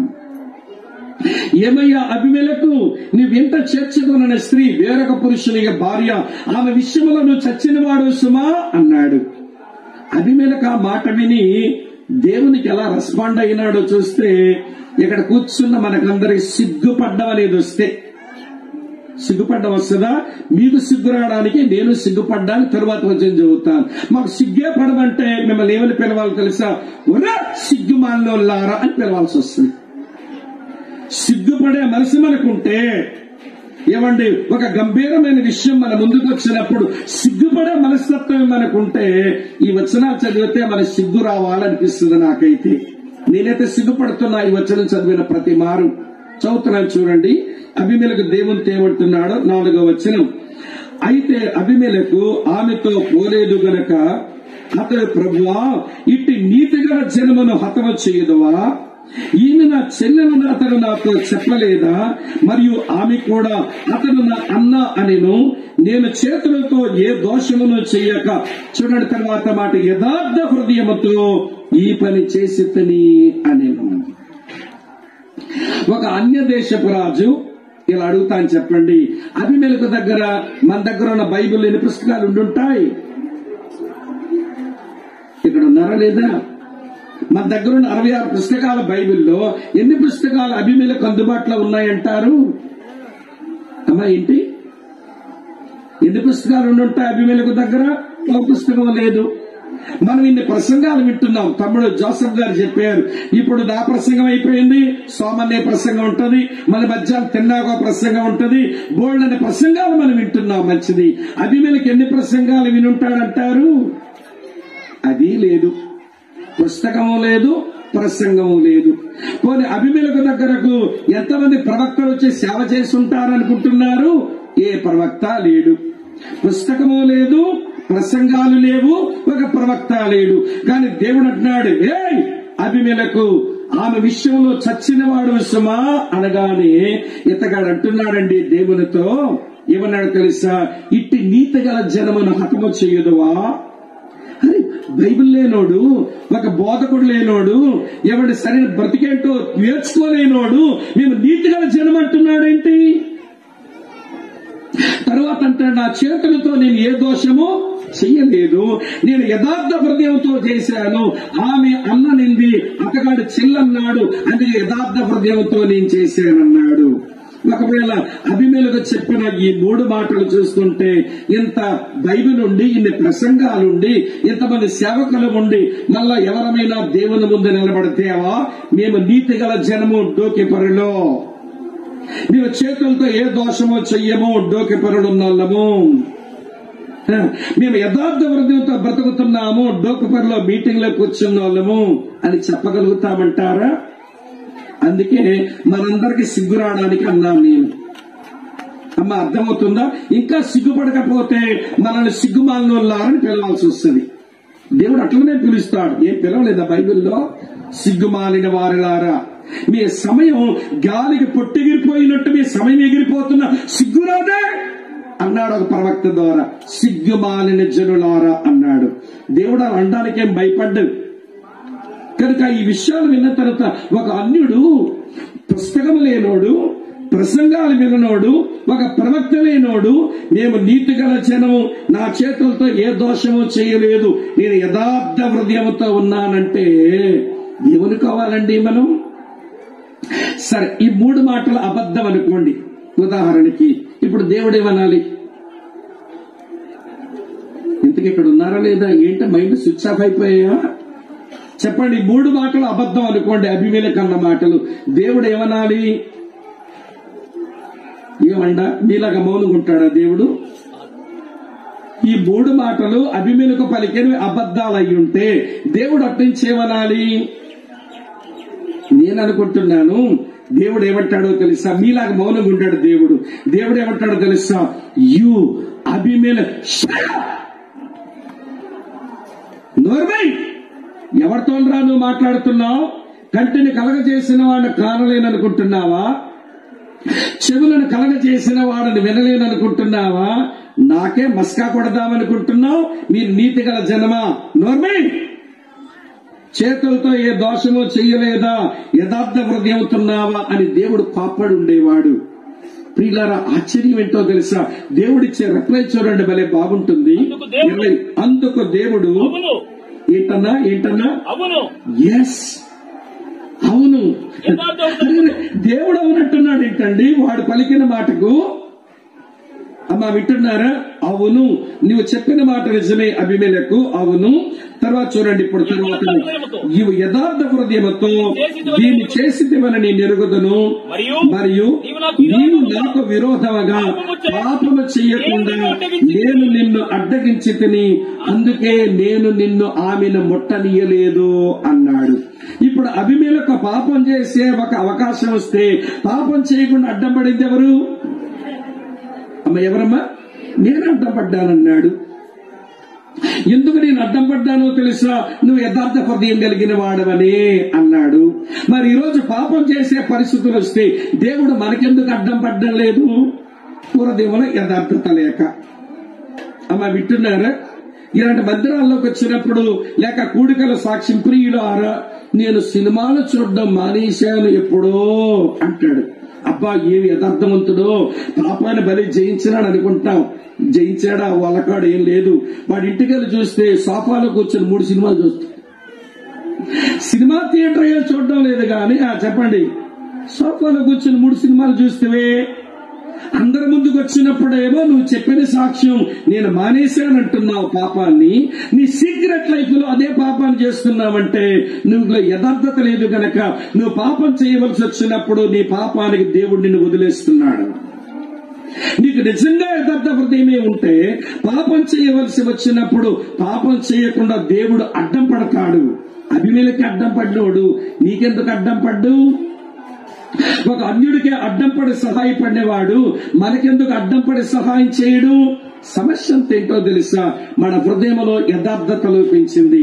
మన లోపల ఒకటై ఉంటాం, బయటికి మరొకటై ఉంటాం. లోపలేమో మట్టి గోడ బతుకు, బయటికేమో గచ్చిపోత బతుకు. అర్థమైంది ఈ మాట? లోపలేంటట మట్టి గోడ, బయటికేంటట గచ్చిపోత. మా కళ్ళ ముందు కూర్చొని మీరు వాక్యాలు వినేస్తుంటేను మేము అనుకుంటా, అబ్బా మా సంఘములో, మా మందిరములో, మా అసెంబ్లీలో అన్ని తెల్ల పావురాలు అనుకుంటాం. తెల్ల పావురాలు వల్లకాడ నల్ల కోకలివి. కాకపోతే ఇలాంటి సున్నములో బాప్తిసం పొందేశాయి, ములిగేశాయి. నలుపంతా కనబడ్డంలో తెలుపు కనబడుతుంది. ఆహా తెల్ల పౌరాలు అనుకుంటాం. వర్షం వచ్చాక తెలుసుదండి, పౌడర్ ఎగిరిపోద్దుగా. తెల్ల సున్నం పౌడరు గచ్చు పగిలితే మట్టి బతుకు బయటకు వస్తుంది, సున్నం ఎగిరిపోతే నీ నలుపు రంగు బయటకు వస్తుంది. నాకైనా నీకైనా ఎవరికైనా ఒకటే. కానీ దేవుడు ఏం కోరుతున్నాడో తెలుసా? నువ్వు లోపల ఎలాగుంటావో బయట అలాగే ఉండు, బయట ఎలాగుంటావో లోపల అలాగే ఉండు. యథార్థత కలిగి ఉండు. నువ్వు యథార్థత ఉంటే పాపం చేసే పరిస్థితులు ఒకవేళ వచ్చినా నువ్వు పాపం చేయకుండా నేను అడ్డగించి నేను పవిత్రంగా ఉంచుతాను. ఇది దేవుని మాట. అర్థమవుతున్నాదా? ఎందుకు ఈనాటి క్రైస్తవ విశ్వాసులకు, ఈనాటి క్రైస్తవ సంఘాలకు వ్యక్తిగత పరిశుద్ధత లోపిస్తున్నదనంటే మొదటి మాట దేవుణ్ణి లోకానికి చూపాలి అన్న ఆసక్తి లేదు. రెండవది అంతరంగమందు హృదయములో యథార్థత లేదు. 2 కారణాలు చెప్పాను. 3వ కారణం చెప్తాను, వినండి. అమ్మ అర్థమవుతుందా వ్యర్థమవుతుందా? తలకాయలను ఓపెన తల్లి భయం వేస్తుంది. అర్థమవుతుందా వ్యర్థమవుతుందా? అర్థమవుతుందా? 3వ సంగతి చెప్తా. 3వ సంగతి ఏంటంటే వ్యక్తిగత పరిశుద్ధత లోపించడానికి 3వ కారణం శరీరములో ఉన్న బలహీనతను గూర్చిన జ్ఞానము లోపించడం. శరీరమందున్న బలహీనత విషయమైన జ్ఞానము లోపించడం. Lake of knowledge about the weakness of the flesh. మన శరీరంలో బలహీనత ఉంది, దాని గురించి జ్ఞానం లేకపోతేనే మన వ్యక్తిగత పరిశుద్ధత దెబ్బతీయబడుతుంది. మీకు అర్థమయ్యేలా చెప్తాను. యేసు ప్రభువు వారు గెత్సెమనే తోటలో తన శిష్యులతో ఇట్లా అన్నారు. మీ కొరకే ఆ మాట చదువుతున్నాను చూడండి. మత్తయి సువార్తలో ఆ మాట మీ కొరకు, లూకా సువార్తలో కూడా ఆ మాటే ఉంటుంది. మనం బాగా ఎరిగిన విషయమే ఆ సంగతి. మీ కొరకే చదువుతున్నాను చూడండి. మత్తయి సువార్త 26వ అధ్యాయంలో ఇలా రాసింది 41వ వచనంలో, మీరు శోధనలో ప్రవేశింపకుండానట్లు మెలకువగా ఉండి ప్రార్థన చేయండి. ఆత్మ సిద్ధమే గాని, చెప్పండి, శరీరం బలహీనం. శరీరంలో బలహీనత ఉంది, దాని గురించిన జ్ఞానం నీకుండాలి. తర్వాత ఇదే విషయాన్ని పౌలు భక్తుడు కూడా ఇలా చెప్పాడు. రోమీయులకు రాసిన పత్రిక 7వ అధ్యాయం 18వ వచనంలో, రోమా 7:18 అంటాడు, నా శరీరములో మంచిదేది నివసింపదని నేను ఎరుగుదును, మేలైంది చెయ్యాలన్న కోరిక కలుగుచున్నది, చెయ్యలేకపోతున్నాను. నేను చెయ్యగోరు మేలు చెయ్యలేక చెయ్యకూడని కీడు చేస్తున్నాను అని. అది 7:24 అడుగులుంటుంది చూడండి. అతని ఏడుపేంటో 7:24, అయ్యో నేనంత దౌర్భాగ్యుడను, ఇట్టే మరణమునకు లోనగు శరీరము నుంచి ఎవరు నన్ను విడిపిస్తారు? యేసయ్య చెప్పారు శరీరంలో బలహీనత ఉందని. పౌలు కూడా తన సొంత అనుభవం చెప్పాడు, ఈ శరీరంలో బలహీనత ఉందని. ఇప్పుడు మన శరీరంలో బలహీనత ఉంది, బయట ఉన్న పాపానికి బలం ఎక్కువ ఉంది. ఏం చేయాలి? అమ్మ వింటున్నారా? మన శరీరంలోనేమో బలహీనత ఉంది, బయట ఉన్న పాపానికేమో బలం ఎక్కువ ఉంది. ఏం చెయ్యాలి? మీకు అర్థమయ్యేలా చెప్తా. నేను డోకపర్ వచ్చా, నాకు తెలిసిన వాళ్ళు ఎవరు లేరనుకోండి. కొద్దిసేపు ఈ డోకపర్లో నాకు తెలిసిన వాళ్ళు ఎవరు లేరనుకుందా. ఎవడు జోసఫ్ అని నాకు తెలియదు, శామ్యుల్ గారు తెలియదు, చిన్న జోసఫ్ అని తెలియదు, ఎవరి ఇక్కడ స్థానిక సేవకుడు తెలియదు, ఇక్కడ ఉన్న మోష అన్న తెలియదు, ఎవరు నాకు తెలియదు అనుకుందాం. కొద్దిసేపు ఎవరో వచ్చి నన్ను కొడుతున్నారు, చాలా బలమైన మనిషి. అమ్మా కొడుతున్నారు, నేను బలహీనుండి అనే విషయం నాకు తెలుసు, అతను బలమైన వాడని కూడా నాకు అర్థమైంది. ఏం చేయాలి ఇప్పుడు నేను చెప్పండి? అతను బలమైన వాడు, నాలోన బలహీనత ఉంది, ఏం చేయాలి ఇప్పుడు? అతగాడి కంటే బలవంతులు ఎవరో ఉంటే కబురు పెట్టాలి. అన్నా మేరీ పొడించరండి అన్నా, ఈ డోకబర్లు ఎవడో నన్ను కొడుతున్నాడు అని పిలిపించుకోవాలి. బలవంతులు పిలిపించుకోవాలి. లేదా అమ్మ వింటున్నారా, ఆ బలవంతులు నన్ను కొట్టబోతుంటే బలవంతులైనా ఆశ్రయించాలి, లేదనుకుంటే అతను కొట్టబోతుంటే కనీసం పరిగెత్తి హైవే రోడ్డు ఎక్కాలి. అయితే పారిపోవడమన్నా రావాలి, లేదా బలవంతుల్ని ఆశ్రయించడమైనా రావాలి. పాపానికి బలం ఎక్కువ ఉంది, మన శరీరానికి బలహీనత ఉంది. ఇది అర్థమైతే ప్రభువుని ఆశ్రయించడమన్నా రావాలి, లేదా పాపం యుద్ధ నుంచి పారిపోవడమన్నా మనకు రావాలి. ఈరోజు చాలా మంది క్రైస్తవులు వారి శరీరంలో బలహీనత లేదు అన్నట్టుగా, వారి శరీరంలో బలహీనతల గురించి జ్ఞానం లేకుండా ప్రవర్తిస్తున్నారు. చెప్పమంటారా మీకు? మనం అంతా కూడా ఇవ్వండి ఓపెన్ బ్రదర్హుడ్ ఇవ్వండి, లేకపోతే క్లోజ్ సర్క్యూట్ లో ఒకరికొకరు తలుపులు తెరిచినట్లుగా సంబంధ బాంధవ్యాలు కలిగి ఉంటాం. అక్క, చెల్లి, ఆంటీ, తమ్ముడు, మా బాబు, ఏమండి అంకుల్ అని క్లోజ్ గా మనం ఉంటాం. అక్కడే దెయ్యం పనిచేస్తా ఉంటాడు. అమ్మ వింటున్నారా? ఈ క్లోజ్డ్ సర్కిల్లో ఓపెన్ మైండ్ తో బ్రతుకుతున్న మనం ఎవరి పరిధిలో వాళ్ళు ఉండాలి. ఎందుకో తెలుసా? పాపానికి బలం ఎక్కువ ఉంది, మన శరీరానికి బలహీనత ఎక్కువ ఉంది. ఈ బలహీనత గుర్తెరగక పాపానుకున్న బలమేంటో తెలుసుకోక పరిధులు దాటి ప్రవర్తిస్తుంటారు. నేను ఎక్కువ స్టూడెంట్స్ మధ్య పనిచేస్తా. ఏమండి, అటు మెడికల్ స్టూడెంట్స్, ఇటువైపు ఏమో మామూలుగా సెక్యులర్ స్టూడెంట్స్ తో కూడా ఏమంటే ఎక్కువ సంబంధాలు ఉంటాయి. యూత్ కు దేవుని వాక్యం చెప్తే ఎక్కువ పనిచేస్తాను. సంవత్సరం అంతా ఎక్కువ వాళ్ళ మధ్య ఉంటా. అందుకే స్టూడెంట్స్ చెప్తాను, ఒరే తమ్ముడా, నువ్వు ఆడపిల్లతో ఉన్నప్పుడు, ఏ చెల్లెళ్ళు మీరు మగపిల్లలతో ఉన్నప్పుడు ఎవరి పరిధిలో వారు ఉండండి అని వాళ్ళకి మేము ఒక సూత్రం నేర్పుతాం. సూత్రం పేరేంటో తెలుసా? 3:3:3. ఏమిటి 3:3:3 అంటే? నువ్వు ఆడపిల్లవైతే మగపిల్లాడుతున్నప్పుడు, నువ్వు మగపిల్లాడవైతే ఆడపిల్లతో ఉన్నప్పుడు మొదటి 3 ఏంటో తెలుసా? 3 అడుగుల దూరం ఉండు. ఏంటంట? 3 అడుగుల దూరం ఉండు. నువ్వు ఒక అడుగు వేసావనుకో, ఈ పిల్ల ఒక అడుగు ముందుకేస్తుంది. మీ ఇద్దరు 2 అడుగులు కలిపారు గనక ఒక అడుగు సైతాన్ని కలపడం అడిగి పెద్ద పని కాదు, కలిపేస్తాడు ఒక అడుగు. పొటాషియం మంచిదే, భాస్వరం మంచిదే. దూరంగా ఉంటే ఎరువులకేస్తే పంటలు పడతాయి. కానీ 2 ఒక దగ్గర తెచ్చి రాపిడి చేస్తే మంట పుట్టుద్ది. ఈ చెల్లి మంచోడే, ఈ తమ్ముడు మంచోడే. ఎవరు దూరంలో వారు ఉంటే చాలా మంచిగానే ఉంటారు. ఈ రోజున అన్న, అక్క, చెల్లి, తమ్ముడు అని క్రిస్టియన్ కమ్యూనిటీలో ఈ క్లోజ్డ్ బ్రదర్హుడ్ లో ఓపెన్ మైండ్ తో దగ్గర పడే కారణం చేత ఈనాటి ప్రియుల చెల్లి, తమ్ముడు ఏమంటే రెక్కలు కట్టుకొని పక్షులు ఎగిరిపోతారు. హైదరాబాద్ పట్టణం చెరుకు అని చెల్లి అన్న అనుకున్నారు కదండి, తమ్ముడు అక్క అనుకున్నారు కదండి. ఈ ఇద్దరు ఎగిరిపోయారేంటి? ప్రేమ పక్షులు అయిపోయారట, వాళ్ళ కాడు పక్షులు. అమ్మ అర్థమవుతుందా? మొదట 3 ఏంటో తెలుసా? 3 అడుగులు దూరం ఉండు. 2వ 3 చెప్తాను వినండి. 2వ 3 ఏంటో తెలుసా? 3 నిమిషాల కంటే ఎక్కువ మాట్లాడొద్దు. పర్సనల్ మ్యాటర్ లో దూరిపోతారు ఇల్లు. 3 నిమిషాల కంటే ఎక్కువ మాట్లాడామా వ్యక్తిగత విషయాల్లో దూరిపోతారు. వీడంటాడు, అయ్యో అందుకంత డల్లుగుంటావా? మీ ఇంట్లో నేను ప్రేమించే వాళ్ళు ఎవరు లేరా? నువ్వు దిగాలకు కనబడుతుంటే నా భలే జాలేసింది. అయ్యో పాపం, నువ్వేం భయపడదు, ఐ లవ్ యూ అంటాడు. దుర్మార్గుడు అయిపోయింది దీని జీవితం.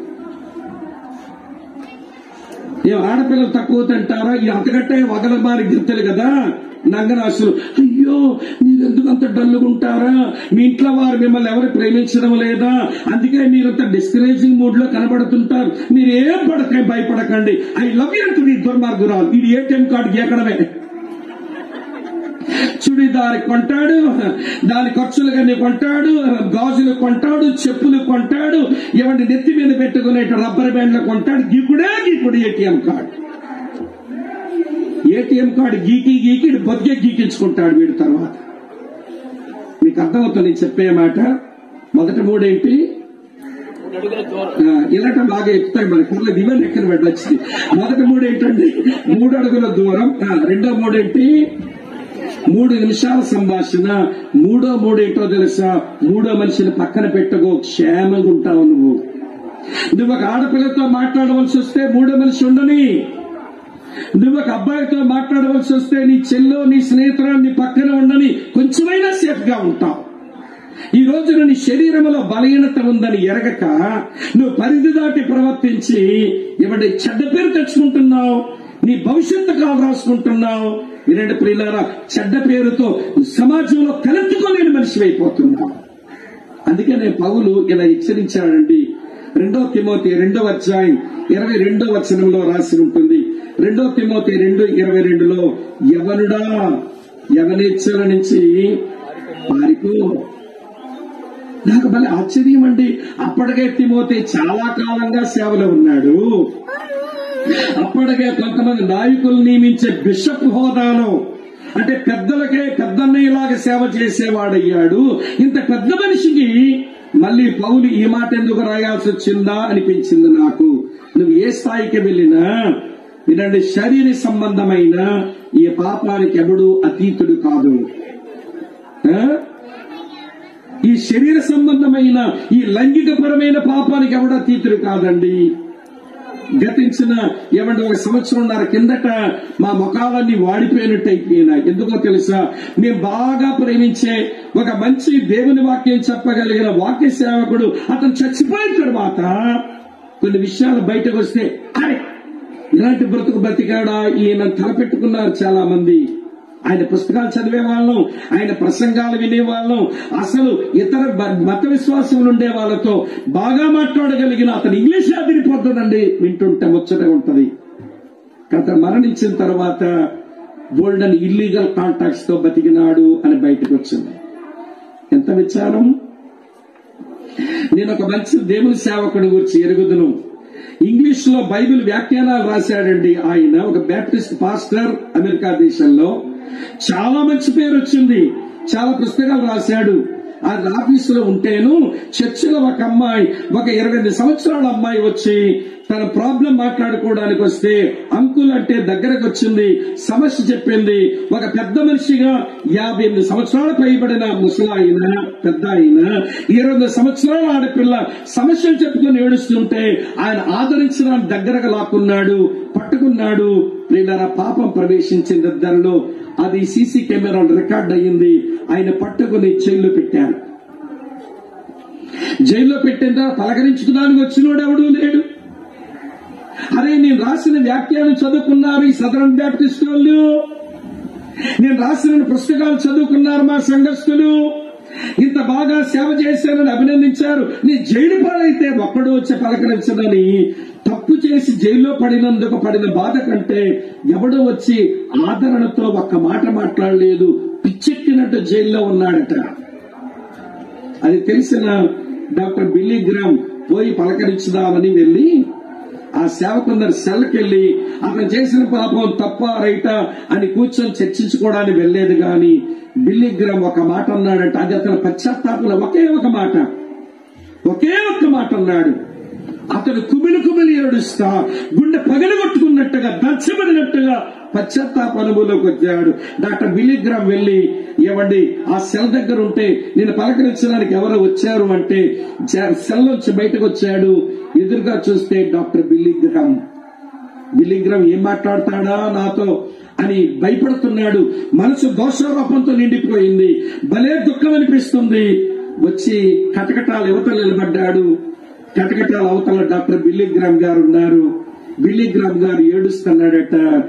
My dear beloved brother, God loves you, I will take leave అని వెళ్ళిపోయాడు. నా ప్రియమైన సహోదరుడా, ప్రభు ఇంకా మిమ్మల్ని ప్రేమిస్తున్నాడు, నేను వెళ్ళొస్తాను మరి అని వెళ్ళిపోయాడంట. ఆ ఒక్క మాట పాప కోపములో పడిపోయిన 58 సంవత్సరాల దేవుని సేవకుడు మళ్ళీ పునరుద్ధరించబడ్డానికి కారణమైంది. ఇదే దేశంలో చెప్పనా? ఇదే దేశంలో ఒక మిషనరీ ఆర్గనైజేషన్ స్థాపించిన పెద్ద మనిషి. అంటే వయసుతో నిమిత్తం పెద్దలైపోయాను కదా, నీ తప్పుడు పని చెయ్యను, నా వయసు పెద్దోళ్ళైపోయాను కదా, నీ లైంగిక పాపాలు చెయ్యను అనుకోవద్దు. దీనికి వయసుతో నిమిత్తం లేదు. ఇది చాలా సీరియస్. ఇదే దేశంలో ఒక మిషన్ ఆర్గనైజేషన్ స్థాపించిన పెద్ద ఆయన, నేను రక్షించబడిన తొలి రోజుల్లో ఆయన రేడియో ప్రసంగాలు ఇంగ్లీష్ లో వింటే అసలు ఎంత బలం వచ్చేదో ఆ దైవజనుడి ఇంగ్లీష్ మెసేజెస్ వినండి. ఒక మిషన్ ఆర్గనైజేషన్ స్థాపించినాడు పెద్ద ఆయన ఈ దేశంలో. ఏమండి, తన సెక్రటరీగా ఉన్న పాపతో అక్కడక్కడ మీటింగులు వెళతా చివరికి ఒక హోటల్లో పట్టుబడితే ఆ మిషన్ ఆర్గనైజేషన్ ఆయన బహిష్కరించింది. చాలా కాలం సేవలో లేడు. అతని ప్రసంగాలు చాలా మంది జీవితాలు మార్చాయి. అతని ప్రసంగాలు చాలా మంది జీవితాలు కట్టాయి. ఆయన సేవ నుంచి బహిష్కరించబడిపోయాక వయసు మీద పడింది. ప్రభువా, నేను తప్పు చేసిన మాట నిజమే, నువ్వు నన్ను క్షమించవా అని ఏడుస్తూ నువ్వు క్షమించాను అనే దానికి రుజువుగా మళ్ళీ ఒక్కసారి నా మిషన్ ఆర్గనైజేషన్ నన్ను పిలిచి ఒక కాన్ఫరెన్స్ లో వాక్యం చెప్పే అవకాశం ఇస్తే నేను వాక్యం చెప్పి నీ దగ్గరకు వచ్చేస్తాను ప్రభువా అని ప్రార్థన చేసుకున్నాడట. ఆ మిషన్ ఆర్గనైజేషన్ కూడా ఆయన అర్థం చేసుకుని అతని పశ్చాత్తాపాన్ని కొంత గమనించి అతని విశాఖపట్నం సౌండ్ డాక్టర్ సెమినార్ కి స్పీకర్ గా పిలిస్తే అతను వచ్చి 51వ కీర్తన వచనం మీద వచనం వర్ణించి ఆ వచనాలన్నీ నా బతుకే నేర్చాడు. ఎవ్రీ మెసేజ్, ప్రతి సందేశం కన్నీళ్లు పట్టుకుని ఏడుస్తున్నాడు. దావీదు స్థానంలో నా బతుకే కనబడుతుందని ఏడ్చి ప్రియులారా ప్రసంగించాడు. ప్రభా, నువ్వు నన్ను క్షమించావని నాకు అర్థమైంది, నీ వాక్యం చెప్పే ఒక తరుణం ఇచ్చావు, నీకు వందనాలు అని వెళ్లిపోయి అక్కడ కొద్ది రోజులకి ప్రభు దగ్గర వెళ్లిపోయాడు. ఈ మాట ఎందుకు చెప్పానో తెలుసా? ఎఫెసులో ఉండి సంఘ పెద్దలు నియమించి బాగా సేవ చేసిన తిమోతిగా చెప్తున్నాడు, యవనస్తుడా తిమోతి, నీవు యవనెచ్చు నుంచి పారిపో. నీ శరీరంలో బలహీనత ఉంది, పాపానికి బలం ఎక్కువ ఉంది. నీ శరీరానికి బలహీనత ఉంది, పాపానికి బలం ఎక్కువ ఉంది, పారిపో. ఈ రోజున క్రైస్తవులలో ఏమంటే యోసేపులు కనబడడం లేదండి. పాప యుద్ధ నుంచి పారిపోయే వాళ్ళు సంసోన్లు ఎక్కువయ్యారండి. పాపం దగ్గర పరిగెత్తే వాళ్ళు. పాపం నుంచి పరిగెత్తుతున్నావా లేక పాపం దగ్గరగా పరిగెత్తొస్తున్నావా? ఇది చాలా కీలకమైన విషయం. అమ్మ, అర్థమవుతుందని చెప్పే మాట. మరి నీ శరీరంలో బలహీనత ఉందనే విషయం గమనించి నీ పరిధిలో నీవు ఉంటావా? వ్యక్తిగత పరిశుద్ధత వస్తుంది లేదా వ్యక్తిగత పరిశుద్ధత లోపిస్తుంది అని మీరు గమనించాలి. 3 విషయాలు చెప్పాను. మొదటి మాట, దేవుణ్ణి లోకాన్ని చూపించాలి అన్న ఆసక్తి లేకపోయినా ఈ ప్యూరిటీ రాదు, పరిశుద్ధత రాదు. హృదయంలో యథార్థత లోపించినా పాపం చేయకుండా దేవుడు నీకు అడ్డం పడ్డ కాబట్టి వ్యక్తిగత పరిశుద్ధత రాదు. నీ శరీరంలో బలహీనత ఉందని ఎరగకపోయినా నీ దగ్గర వ్యక్తిగత పరిశుద్ధత రాదు. 3 చెప్పాను. సరే, 3 చెప్పానుగా, 4 చెప్తాను రండి. ఈరోజు వ్యక్తిగత పరిశుద్ధత లోపించడానికి 4వ కారణం ఏంటంటే శరీరమందు శ్రమపడ్డానికి ఇష్టం లేకపోవడం. శరీరమందు శ్రమపడ్డానికి ఇష్టం లేకపోవడం. lack of interest to suffer in the flesh. lack of interest to suffer in the flesh. శరీరమందు శ్రమపడ్డానికి ఇష్టపడకపోవడం. అక్కా చెల్లి తమ్ముడన్న చెప్తాను వినండి. శరీరమందు శ్రమపడ్డం యేసులో జరిగింది. అదే మనసు మనకు కూడా కలిగి ఉంటే వ్యక్తిగత పరిశుద్ధత వస్తుందట. ఇదే పేతురు రాశాడు. చాలా మంచి వచనం చదవండి. 1 పేతురు 4వ అధ్యాయం 1-2 వచనాలు. పేతురు రాసిన మొదటి పత్రిక 4వ అధ్యాయం 1-2 వచనాలు చూడండి. ఏం రాసిందో? క్రీస్తు శరీరమందు శ్రమపడిన గనక మీరును అట్టి మనసును ఆయుధంగా ధరించుకోండి. శరీర విషయంలో శ్రమపడిన వాడు శరీరమందు జీవించు మిగిలిన కాలం ఇక మీదట మనజాసను అనుసరించి నడుచుకొనక దేవుని ఇష్టానుసారముగా నడుచుకున్నట్లు పాపముతో జోలిక ఏమీయూ లేక ఉండును. ఎవరైతే శరీరమందు శ్రమపడ్డారో వారు మనుజాసను అనుసరించి నడుచుకోరట. పాపముతో వాళ్ళకి జోలి ఏమీ ఉండదంట. దేవుని ఇష్టానుసారంగా నడుచుకున్న వాళ్ళు అవుతారట. అక్క చెల్లి తమ్ముడన్నా వినండి, మన లోపలున్న మన శరీర స్వభావానికి పాపం చేసేటువంటి ఆకర్షణ దానికి ఎక్కువ. పాపం చేయడానికి అది ఆకర్షించబడుతుంది త్వరగా. కనుక ఆ శరీర స్వభావాన్ని శ్రమ పెట్టుకోవడం, నలగొట్టుకోవడం రావాలి అంటాడు పౌలు మరో దగ్గర. చదువుతాను. 1 కొరింథీ పత్రిక 9వ అధ్యాయం మీ కొరగా చదువుతున్నాను చూడండి.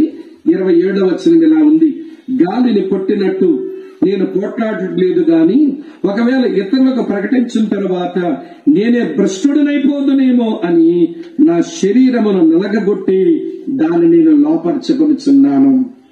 ఈ శరీర అవయవాలకు ప్రతి దానికి పాపం వైపు ఎవడ లాగబడే ఒక ఆకర్షణ ఉంది. నీ కన్ను లాగుతుంది, కంటితో నిబంధన చేయి యోబులాగా. చెవికి పాపం వైపు లాగే ఏదో ఆకర్షణ వినబడుతుంది, నీ చెవితో నిబంధన చేసుకో. ఈ పాడు వాటిని చూడను, ఈ పాడు వాటిని వినను, ఈ పాడు వాటిని పలకలేను, ఈ పాడు పనులు చేతులతో చెయ్యలేను, ఈ పాడు స్థలాలకు ఈ కాళ్ళతో వెళ్ళలేనని నీ శరీర అవయవాలను నీతికి సాధనాలుగా ముందు ప్రతిష్ఠించు. అసలు యేసుప్రభు నమ్ముకోవడం అంటే లేదండి. యేసుప్రభు నమ్ముకోవడం అంటే ఎవడు సజీవ యాగముగా మన శరీర అవయవాలన్నీ దేవునికి ప్రతిష్ఠ చేసుకోవడం. దేవా, ఈ కన్ను నువ్వు నాకు ఇచ్చావు గాని ఇగో ఈ కళ్ళు మళ్ళీ నీకే ఇచ్చేస్తున్నా. ఈ కంటితో నీ ధర్మశాస్త్రములో ఆశ్చర్యకరమైన సంగతులు చూస్తా. ఈ కంటితో అయ్యో నశించిపోతున్న లోకాన్ని చూస్తా. అమ్మా వింటున్నారా? ఈ కంటితో నువ్వు నా చుట్టూ ఉంచిన భద్రతను చూసుకుంటా. దేవా, ఈ కళ్ళు నీ చెవులు నీకు ప్రతిష్ఠిస్తున్నా. ఈ చెవులతో ఆత్మస్వరం వింటా, ఈ చెవులతో వాక్య స్వరం వింటా, ఈ చెవులతో దరిద్రుల స్వరం కూడా వింటా. ఈ నోటితో నీ వాక్యమును ప్రకటిస్తా, ఈ నోటితో నీకు ప్రార్థన చేసుకుంటా, ఈ నోటితో నేను ఆరాధిస్తా.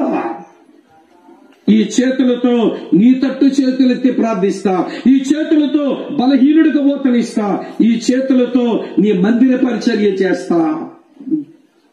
ఈ కాళ్ళతో సువార్త లేని స్థలాలకి వెళతా. ఈ కాళ్ళతో ఎవరికైనా ఉపయోగపడడానికి పరుగులు తీస్తా. నీతికి సాధనాలుగా అవయవాలు ప్రదర్శించుకోవడం వచ్చిందంటారా? అది భక్తికి మొదట మెట్టు. నువ్వు మారు మనసు పొంది నూతన జన్మలోకి వచ్చిన మాట నిజమైతే నీ శరీరంలో ఉన్న అవయవాలన్నీ నీతికి సాధనంగా అర్పిస్తే పరిశుద్ధత అనే ఫలం వస్తుందట. నేను చెప్పలా, ఇది నిజం. పౌలయ్య చెప్పాడు. రోమాపత్రిక 6వ అధ్యాయం చూడండి, చూపిస్తా. రోమిలకు రాసిన పత్రిక 6వ అధ్యాయంలో చాలా మంచి వచనం చూడండి. రోమాపత్రిక 6వ అధ్యాయంలో మీ కొరకే చదువుతున్నాను ఈ మంచి మాట చూడండి. 19వ వచనం నుంచి: మీ శరీర బలహీనతను బట్టి మనుషరీతిగా మాట్లాడుతున్నాను. ఏమనగా అక్రమం చేయుటకై అపవిత్రతకును అక్రమమునకు మీ అవయవం దాసులుగా ఎలాగ అప్పగించారో అలాగే పరిశుద్ధత కలుగుటకై ఇప్పుడు మీ అవయములను నీతికి దాసులుగా అప్పగించండి. మీరు పాపములకు దోషులై ఉన్నప్పుడు నీతి విషయమై నిర్బంధము లేని వారై ఉన్నారు. అప్పటి క్రియల వలన మీకేమి ఫలము కలిగను? వాటిని గురించి మీరు ఇప్పుడు సిగ్గుపడుచున్నారు కాదా? వాటి అంత మరణమే. అయినను ఇప్పుడు మీరు మారుమనసు పొందిన తర్వాత పాపము నుంచి విమోచించబడి మీ శరీర అవయవాలు దేవునికి దాసులుగా చేసినందున పరిశుద్ధత కలుగుటయే మీకు ఫలం. ఫ్రూట్ ఏంటండి? పరిశుద్ధత. ఫలం ఏంటట? పరిశుద్ధత. నీ శరీర అవయవాలన్నీ నీతికి సాధనాలుగా దేవునికి వదిలేయ్, ప్రతిష్ఠించుకో. మనల్ని కన్ను ప్రతిష్ఠించారంటారా? ఆ మధ్య అక్కడ మీటింగ్కి వెళ్ళాను తమ్ముడు. వెళ్తే ఒక ఆవిడ పక్కనున్న ఆవిడ ఊరికేదో అడుగుతున్నది. ఆవిడకేమో తెలుసు మధ్యలో ఇటాడు తిరిగి మాట్లాడితే ఒళ్ళు మండుద్ది, కోప్పడతాడు వీడని. ఆవిడ ఊరుకోదే, కొత్తగా వచ్చిందేమో. ఆవిడ ఊరికే గిచ్చుతుంది, ఏదో అడుగుతుంది. అది నా కట్లో కనబడింది. పాప ఈవిడికి భయం, సోమన్న కోప్పడతాడే, క్రమశిక్షణ లేకుండా కూర్చుంటే ఈడి ఒళ్ళు మండుద్ది, కోప్పడతాడని వాళ్ళకి తెలుసు ఆ సంఘస్థులుగా బాగా. అందుకే ఆవిడ ఏం చెప్పండి అంటుంది. ఆ ముద్రష్ట పక్క ఊరుకోదే. మొత్తానికి ఇవిడేమి చెప్పకుండా స్ట్రిక్ట్ గా అయిపోగానే ఆవిడకి అర్థమైపోయింది ఏమండి వాక్యం అయినప్పుడు మాట్లాడకూడదు అన్నమాట, ఈవిడేమి మాట్లాడడం లేదు అనుకుంటే ప్రసంగం అయ్యా కిందకి వెళ్ళాక ఆవిడ ఎదురొచ్చి వందనాలని అంది. వందనాలమ్మా, ఏంటి మీ పక్క ఆవిడ ఊరికి గిచ్చిగిచ్చి నేను అడుగుతుంది, నేను చెప్పిన వాక్యం ఆమెకు అర్థం కాలేదా, ఏమడిగింది నిన్నంటే చెప్పమంటారనయ్య అంది. చెప్పమ్మా ఏమడిగింది అన్నాను. ఏమడిగిందని అడిగిందని ఇవి చెప్తుందంటే, నిన్న కార్తీక దీపంలో ఏమైంది, నీ కార్తీక దీపం ఆరిపోను, నిన్న కార్తీక దీపంలో ఏమైందట. అరే నువ్వు వచ్చిందేమో మందిరానికి, కూర్చున్నదేమో దేవుని వాక్యం వింటా, నువ్వు వినవలసింది దేవుని వాక్యం. కళ్ళు ఎవరికి అప్పగించిన మనసు అండి, సీరియల్ కథకు అప్పగించేసింది మహాతల్లి. వీళ్ళకి పరిశుద్ధత వస్తుందండి? పరిశుద్ధత అనే ఫలం వస్తుందా వీళ్ళ జీవితంలో? కళ్ళేమో సీరియల్ కథలకు అప్పగించిందివి, చెవులేమో సినిమా పాటలకు అప్పగించిందివి, నోరేమో బూతులు సరస్వక్తులు పోకిరి మాటలకు అప్పగించిందివి, చేతులేమో పాడు పనులకు అప్పగించిందివి, కాళ్ళతో పాడు స్థలాలకు వెళ్తేవి. పరిశుద్ధత ఏమొచ్చింది? నలగొట్టు. ఇది లాగుతుంటే దేవునాత్మ సహాయంతో నలగొట్టు, ఇది లాగుతుంటే దేవునాత్మతో నలగొట్టు. నాలాంటిది ఇలాంటి మాటల పలకొచ్చునా, నాలాంటి వాడు ఇలాంటి మాటలు పలకవచ్చునా అని నలగొట్టుగా. ఈరోజు శరీరం శ్రమపడే మనసు లేకనే ఏమంటే కన్ను దేనికో లాగితే కన్ను వదిలేస్తావు, నోరు దేనికో లాగుతుంటే నోరు వదిలేస్తావు, చేతులు ఎక్కడికో లాగితే ఇల్లు ఆ పనులు పాడు పనులు చేస్తావు, కాలు ఎక్కడికో లాగితే అక్కడికే వెళ్తావు. పేతురు అంటాడు, క్రీస్తు శరీరమందు శ్రమపడెను, మీరును అట్టే మనసును ఆయుధంగా ధరించుకోండి. ఎవరైతే శరీరం ముందు శ్రమ పడతారో అట్టి వారు మనుజాసను నెరవేర్చక దేవుని ఇష్టానుసారంగా నడుచుకుంటూ పాపముతో జోలి లేకుండా ఉండగలుగుతారు అన్నాడు. అక్క చెల్లెలారా, అన్నదమ్ములారా, దేవుని పిల్లలమైన మన దగ్గర నుంచి దేవుడు పరిశుద్ధతను కోరుతున్నాడు. మనకే తెలుసు పరిశుద్ధత లేకుండా ఎవడును ప్రభుని చూడ్డాన్ని మనకు తెలుసు. ప్రభు మన యొద్ద నుంచి పరిశుద్ధతను కోరుతున్నాడు. ఎందుకు పరిశుద్ధత లోపించిందో వరుసగా కారణాలు చెప్పారు. ఎన్నొచ్చాయి ఇప్పటికీ? 4 చివరి చెప్పి ముగించేస్తాను. భోజనాలు మీకు సిద్ధమయ్యాయి. నాకు కనబడుతుందండి, మీకు కనబడట్లేదు. మీకు కనబడితే మీకు ఆకలిస్తుందిగా. ఇవాళ చివరి విషయం చెప్పి ముగించేస్తాను. మొదటి మాట ఏంటట చెప్పండి అమ్మా. దేవుని లోకానికి చూపడానికి తపన లేకపోవడం. రెండవది హృదయంలో యథార్థత లోపించడం. మూడవది శరీర బలహీనతని గూర్చిన జ్ఞానం లేకపోవడం. శరీరం ముందు శ్రమపడ్డానికి ఇష్టం లేకపోవడం. ఇవన్నీ అపరిశుద్ధత కారణాలే. ఈనాటి క్రైస్తవులకు వ్యక్తిగత సంఘ పరిశుద్ధత ఎందుకు లోపించిందంటే 5వ కారణం చెప్పి నేను ముగించేస్తాను. 5వ కారణం ఏంటో తెలుసా? దేవుని భయము వారికి లోపించింది. Lack of the fear of God. దేవుని భయం లోపించింది. అమ్మ వింటున్నారా ఈ మాట? ఇక్కడ విషయం మీద అడగాలనిపిస్తున్నది. ఆలోచించి చెప్పండి. సైతాను బలవంతుడా, జారత్వము వ్యభిచారం బలమైనవా? చెప్పండి. సైతానుడు బలమైన వాడా, జారత్వం వ్యభిచారం బలమైనవా? చెప్పండి నాకు. జారత్వం వ్యభిచారమే బలమైనవి, సైతానుడు కాదు. సైతాన్ ఎదిరించండి అన్నాడు దేవుడు దెబ్బలాడొచ్చు వాడితో. కానీ జారత్వం నుంచి వ్యభిచారం పారిపోండి అన్నాడు. దెబ్బలాడలేరు. ఒక గుద్దు గుద్దిందంటే నేల పడతావు. జారత్వం వ్యభిచారం గుద్దు గుద్దిందంటే రింగులో పడిపోతావు. సైతాన్తో పోరాటం ఉన్నా చెయ్యొచ్చేమో గాని జారత్వ వ్యభిచారంతో ఎదురాడి పోరాడలేడు మనిషి. అక్కడ అది గుద్దు గుద్దిందంటే నేల ఖర్చుకుంటాం మనం. అందుకే వినండి ప్రియులారా, దేవుని భయం ఉంటేనే వినండి జారత్వ వ్యభిచారం నుంచి పారిపోవడం మనకు వస్తుంది. ఏమండి, పారిపోలేకపోతే దేవుని భయం ఉన్న పాప వాతావరణంలో కూడా పరిశుద్ధంగా ఉండొచ్చు. ఒక 3 ఎక్సెప్షనల్ కేసులు చెప్తాను. దేవుని భయం ఉన్న కారణం చేతే పాపం యొద్ద నుంచి పారిపోకపోయినా పాపం చేయలేదు వాళ్ళు. అమ్మ అర్థమవుతుందా నా స్టేట్మెంట్? వారికి దేవుని భయం ఉన్న చేతనే పాపం చేసే అవకాశం ఉన్నా పాపం చేయకుండా పవిత్రంగా బ్రతికారు. ఇందాక తమ్ముడు చెప్పాడు, రాహాబ్ అనే వేశ్య వాళ్ళ ఇంటికి వచ్చిన వేగుల వారు. రాత్రి ఆ అమ్మ వాళ్ళని మిద్ది మీద దాచింది. వారు కూడా ఆ ఇంట్లోనే ఆ రాత్రి ఉన్నారు. ఆమె వేశ్య, వీళ్ళు కూడా యూదులు, ఎర్రగా బుర్రగొన్న కుర్రగాళ్ళు. ఏమైనా పాపం చేశారా రాత్రి? ఏమంటుందండి, మీ దేవుడు పైన ఆకాశమందును క్రింద భూమి యందును దేవుడే అని నేను ఎరుగుదును, మీ దేవుడు ఈ దేశమును మీకు ఇచ్చుచున్నాడని ఎరుగుదును, మీ దేవుని భయం మా గుండెలు కరగదీసేస్తుంది అని దేవుని భయముతున్న రాహాబ్ అనే వేశ్య. ఆమె సంభాషణలో వ్యభిచార సంభాషణ లేదు, బ్రతుకులో వ్యభిచారానికి తావే లేదు. అక్కడ ఉన్న యవనస్తుల వేశ్య ఆ రాత్రి అక్కడే ఉన్నా గాని పాపానికి తావే లేకుండా బతికా. దేవుని భయం పాపం లేకుండా ఉంచింది. అర్ధరాత్రి కళ్ళంలో పడుకున్నాడు. అత్తమ్మ మాట తీసుకుని కళ్ళం వరకు వచ్చి ఆయన కాళ్ళ మీదున్న దుప్పటిని తొలగించి ఆ కాళ్ళ మీద తలకాయి పెట్టి పడుకుంది. ఉలిక్కిపడి లేచాడు. ఎవరు నువ్వు? అయ్యా, నేను ఫలానా కుటుంబంలోని వ్యక్తిని, మాకు కొంచెం భూమి ఉంది, అలాగనే నేను మోయాబు నుంచి ఆ ఇంటి కోడలుగా వచ్చాను, మమ్మల్ని విమోచించవలసిన వాడు నువ్వేనట, పొలము కొని విమోచించాలి, నాకు ఒక విమోచన ఇవ్వాలని నువ్వు ఏదైనా చెబుతావని ఇగో నీ కాళ్ళ దగ్గర పడుకున్నాను అంది. ఆ ఇద్దరు ఆ రాత్రి కళ్ళంలో ఉన్నారు, కానీ పాపానికి దారివ్వలేదు. బోయజు పాపానికి ఒక అడుగు ముందుకేయలేదు, రూతక్క పాపానికి ఒక అడుగేయలేదు. రాత్రికి అక్కడే ఉన్నారు. వాళ్ళు ఎందుకు పాపం చెయ్యలేదు, అంత పవిత్రంగా ఎందుకున్నారంటే దేవుని భయం. పాపం చేసుకోవచ్చు, అడిగేవాడు చూసేవాడు ఎవడు లేడు, కానీ చెయ్యరు. దేవుని భయం ఉంది. తనతో ప్రధానమైపోయింది. కానీ ఆమె ప్రెగ్నెంట్ అయిందని తెలిసింది. వదిలేద్దామనుకున్నాడు, కానీ దేవుడు చెప్పాడు, ఒక సంకల్పం కొరకు ఆమె ప్రెగ్నెంట్ అయ్యింది. లోపల ఉన్న పిల్లాడు లోక పాపాలన్నీ మోసుకుని పోయే దేవుని గొర్రె పిల్ల అవుతాడు, యేసుని పేరు పెడతావు, రక్షకుడు అవుతాడు ఆయన అంటే ఆ అమ్మను చేర్చుకొని ఏవండి వ్యక్తిగత పరిశుద్ధత దెబ్బతీయకుండా ఆమె కుమారుని కనువరకు యోసేపు మరియను ఎరగలేదట. యవనస్తుడండి పిల్లగాడు యోసేపు.